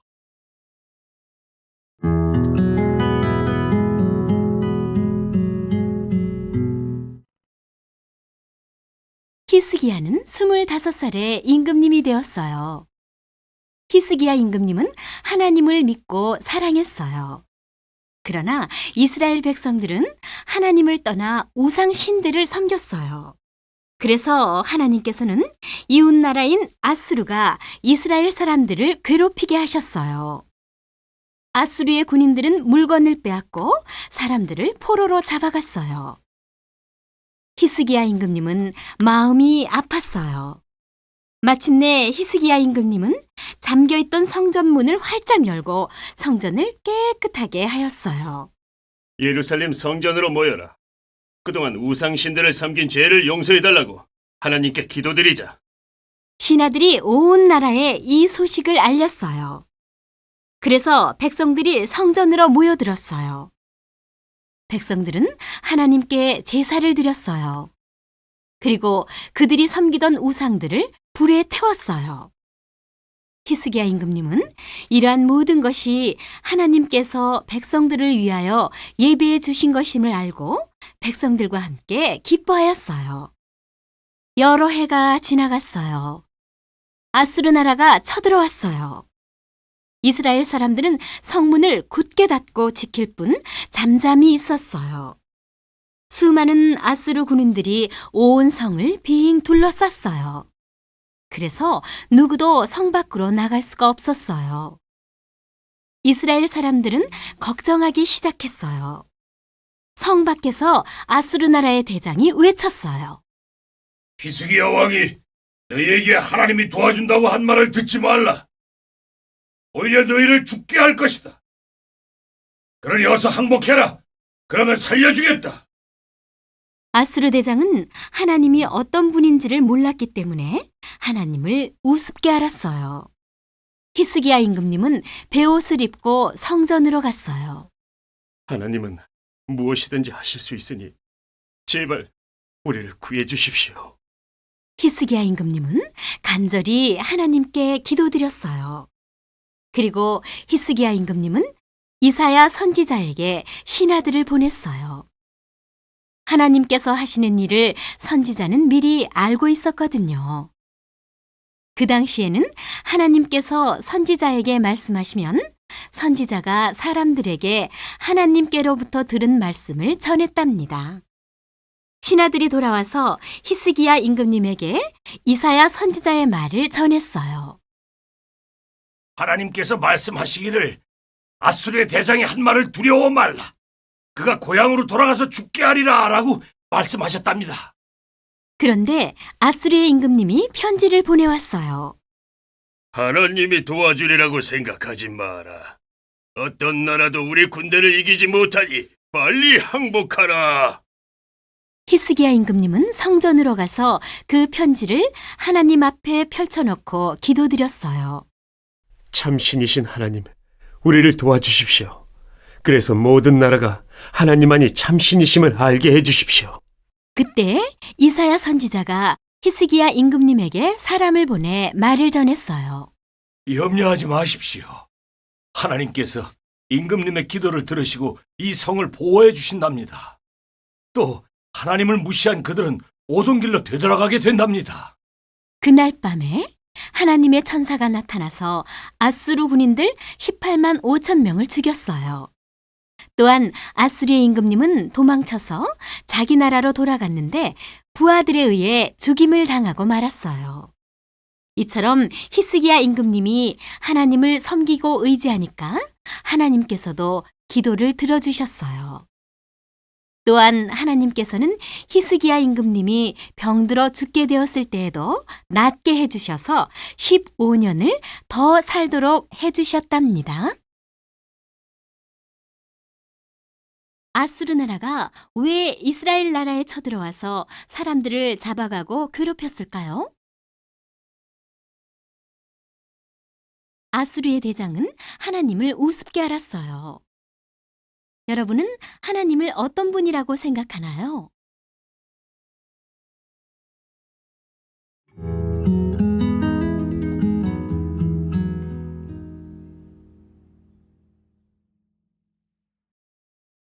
사자굴 속에 들어간 다니엘.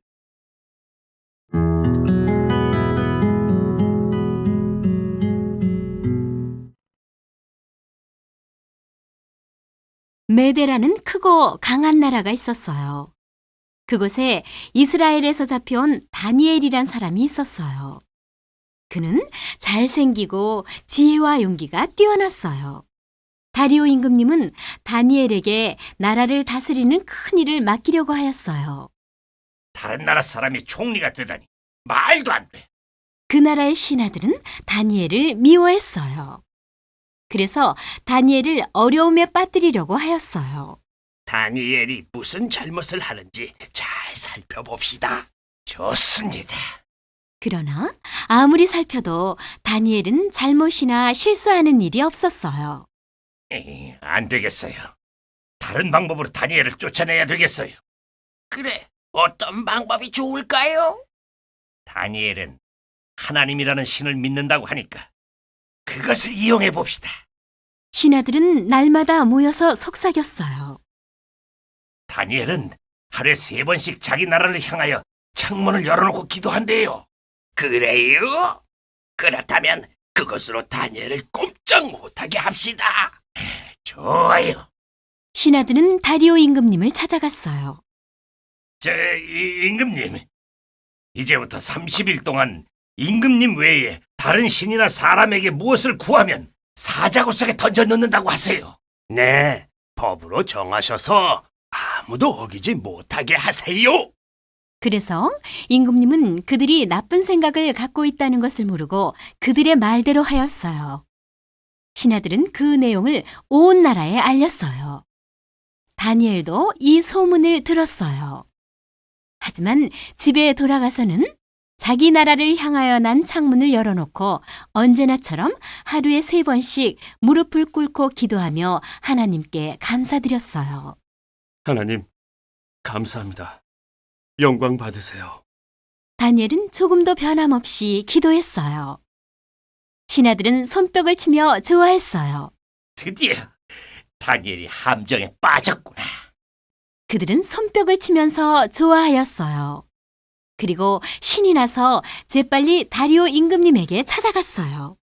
임금님, 다른 나라에서 잡혀온 다니엘이 임금님의 명령을 지키지 않고 자기가 믿는 하나님께 하루에 3번씩 기도했습니다. 다리오 임금님은 다니엘을 사랑하기 때문에 큰 걱정이 되었어요. 어떻게 하면 다니엘을 살릴 수 있을까? 해가 질 때까지 다리오 임금님은 오랫동안 생각했으나 좋은 방법이 없었어요. 신하들이 다리오 임금님에게 와서 다시 재촉했어요. 임금님께서 명령하신 것은 바꿀 수 없습니다. 그러니 어서 다니엘을 잡아오라고 하세요. 임금님은 어쩔 수 없이 허락하였어요. 그래서 다니엘은 끌려가서 사자굴 속에 던져졌어요. 다리오 임금님이 다니엘에게 안타깝게 외쳤어요. 다니엘아, 네가 항상 섬기는 네 하나님이 너를 구해주실 것이다. 사람들이 돌을 굴려다가 굴 입구를 막았어요. 다리오 임금님은 궁으로 돌아가서는 다니엘이 걱정되어 음식도 먹지 않고 잠도 자지 못했어요. 이튿날 새벽에 다리오 임금님은 일찍 일어나 사자굴로 갔어요. 그리고 임금님은 슬퍼하며 소리 질렀어요. 하나님의 종 다니엘아, 네가 항상 섬기는 네 하나님이 사자에게서 너를 구원해 주었느냐? 사자굴 속에서 다니엘의 대답이 들렸어요. 그렇습니다. 나의 하나님이 천사를 보내서 사자들의 입을 막아서 다치지 않았습니다. 임금님은 크게 기뻐하였어요. 빨리 다니엘을 사자굴에서 끌어올려 주어라. 임금님은 다급하게 명령했어요. 사자굴에서 나온 다니엘은 조금도 다친 곳이 없었어요. 그것은 다니엘이 하나님을 믿었기 때문이었어요. 다니엘을 시기했던 사람들을 당장 잡아오너라. 화가 난 임금님이 엄하게 명령했어요. 나쁜 저 사람들을 모두 다니엘이 들어갔던 사자굴 속으로 던져넣어라. 그래서 다니엘을 미워했던 사람들은 사자굴 속에 던져졌어요. 그런데 그들이 굴 밑에 닿기도 전에 사자가 그들을 잡아먹고 말았어요. 다리오 임금님은 다시 온 나라에 알렸어요. 모두 다니엘이 믿는 하나님을 섬기거라. 그분은 사시는 하나님이시여 영원히 변하지 않으시는 분이시다. 또 그분은 다니엘을 사자에게서 보호하셨어. 이렇게 해서 다니엘은 유명해졌고 임금님의 사랑을 더욱 많이 받았답니다. 다니엘은 남의 나라에 잡혀가서 살았지만 언제나 하나님께 기도했어요. 만약 여러분이 다니엘이라면 어떻게 했을까요?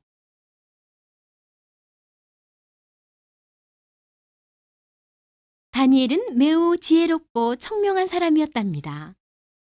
여러분도 하나님께 지혜를 달라고 기도하나요? 지금 하나님께 기도해 보세요.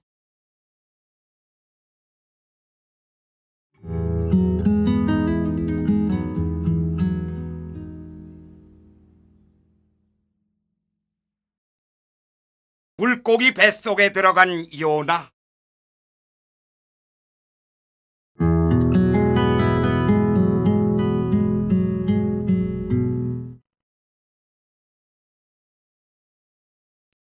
하나님께서는 니느웨 성 사람들이 죄를 많이 지어서 마음이 아프셨어요. 그래서 하나님께서 요나를 부르셨어요. 요나야, 니느웨 성으로 가서 사람들의 죄 때문에 니느웨 성이 멸망할 것이라고 외치거라. 그러나 요나는 니느웨 성에 가서 외치는 것이 싫었어요. 요나는 하나님을 피해 도망가기로 했어요. 배를 타고 다시스로 도망가야지. 요나는 다시스로 가는 배를 탔어요. 하나님은 요나를 보고 계셨어요. 또한 요나의 생각까지도 다 알고 계셨어요. 요나가 탄 배가 바다 가운데까지 갔을 때였어요. 갑자기 바람이 세게 불더니 큰 파도가 밀려왔어요. 파도에 배가 뒤집힐 것 같아 사람들은 무서웠어요. 그래서 사람들은 배를 가볍게 하려고 물건들을 바다에 던지기 시작했어요. 그런데 요나는 배 밑에서 쿨쿨 잠을 자고 있었어요. 빨리 일어나. 당신도 당신의 신께 기도하시오. 선원이 요나를 흔들어 깨웠어요. 하지만 요나는 하나님께 기도할 수가 없었어요. 사람들이 떨며 말했어요. 이 일이 누구 때문인지 제비뽑기를 합시다. 제비뽑기에서 결국 요나가 뽑혔어요. 왜 이런 일이 생겼는지 우리에게 자세히 말해주시오. 요나는 고개를 푹 숙이고 힘없이 말했어요. 나는 하나님을 피해 도망가는 중이요. 그 말을 듣고 사람들은 하나님을 무서워하였어요. 폭풍은 더욱 거세게 몰아쳤어요. 어떻게 해야 이 바다가 잔잔해질 수 있을까요? 요나가 사람들에게 말했어요. 나를 바다에 던지세요. 그러면 바다가 잔잔해질 것입니다. 어떻게? 사람들은 차마 그럴 수 없었어요. 그래서 더 열심히 배를 저었어요. 그러나 헛수고일 뿐이었어요. 사람들은 울부짖었어요. 저 사람 때문에 우리까지 죽이지 마세요. 어쩔 수 없이 사람들은 요나를 바다에 던졌어요. 그러자 바다는 곧 잔잔해졌어요. 사람들은 하나님을 더욱 두려워하였어요. 하나님께서는 큰 물고기를 미리 준비해 두셨어요. 큰 물고기가 요나를 덥석 삼켰어요. 요나는 물고기 뱃속에서 3일 동안이나 있었어요. 하나님, 용서해 주세요. 요나는 울면서 기도했어요. 사흘 후에 하나님께서 큰 물고기에게 명령하셨어요. 요나를 육지로 토해내거라. 그래서 큰 물고기가 요나를 육지에 내뱉었어요. 마침내 요나는 물고기 뱃속에서 나올 수 있었어요. 하나님께서 다시 말씀하셨어요. 요나야, 니느웨 성으로 가서 내가 한 말을 그들에게 전하여라. 요나는 니느웨 성으로 갔어요. 이 성은 사람들의 죄 때문에 40일이 지나면 무너집니다. 하나님의 말씀입니다. 요나는 힘들지만 온종일 걸으면서 크게 외쳤어요. 니느웨 성의 사람들은 요나가 전하는 하나님의 말씀을 듣고 두려워하였어요. 그래서 사람들은 음식도 먹지 않고 간절하게 기도했어요. 하나님, 제발 우리들의 죄를 용서해 주세요. 이 성을 멸망시키지 말아 주세요. 이 소문을 니느웨 성의 임금님도 들었어요. 그래서 임금님도 안타까운 마음으로 슬퍼하였어요. 누구든지 아무것도 먹지 말고 물도 마시지 말고 모두 베옷을 입고 우리들의 죄를 용서해 달라고 하나님께 기도하라. 임금님은 모든 사람들에게 명령했어요. 그래서 사람들은 하나님께 간절히 기도드렸어요. 하나님, 제발 우리들의 죄를 용서해 주세요. 사랑이 많으신 하나님께서는 사람들의 믿음이 진실인 것을 보시고 그들의 죄를 용서해 주기로 하셨어요. 또한 하나님께서는 니느웨 성도 멸망시키지 않기로 하셨어요. 그러자 요나는 화가 났어요. 하나님, 니느웨 성을 멸망시킨다고 저를 이곳에 보내지 않으셨습니까? 그런데 왜 용서해 주시는 것입니까? 요나는 하나님께 불평했어요. 하나님, 이제 죽기를 원합니다. 사는 것보다 죽는 것이 더 낫겠습니다. 하나님께서 요나에게 말씀하셨어요. 네가 왜 화를 내느냐? 요나는 니느웨 성이 어떻게 되는가 보려고 성 밖으로 나가서 초막을 지었어요. 햇볕이 뜨겁게 되어서 하나님께서는 요나를 위하여 박넝쿨로 그늘이 되게 해주셨어요. 요나는 시원해서 기분이 좋았어요. 그런데 이튿날 새벽에 하나님께서 벌레가 박넝쿨을 갉아먹게 하여서 박넝쿨은 곧 시들고 말았어요. 하나님께서 요나에게 말씀하셨어요. 요나야, 갑자기 생긴 박넝쿨이 죽는 것도 아깝지. 하물며 이 니느웨 성에는 사람들이 12만여 명이요 짐승이나 가축들이 많이 있으니 내가 아끼는 것이 당연하지 않겠느냐. 그래서 요나는 깨달았답니다. 하나님은 사랑이 많으신 분이라는 것을요.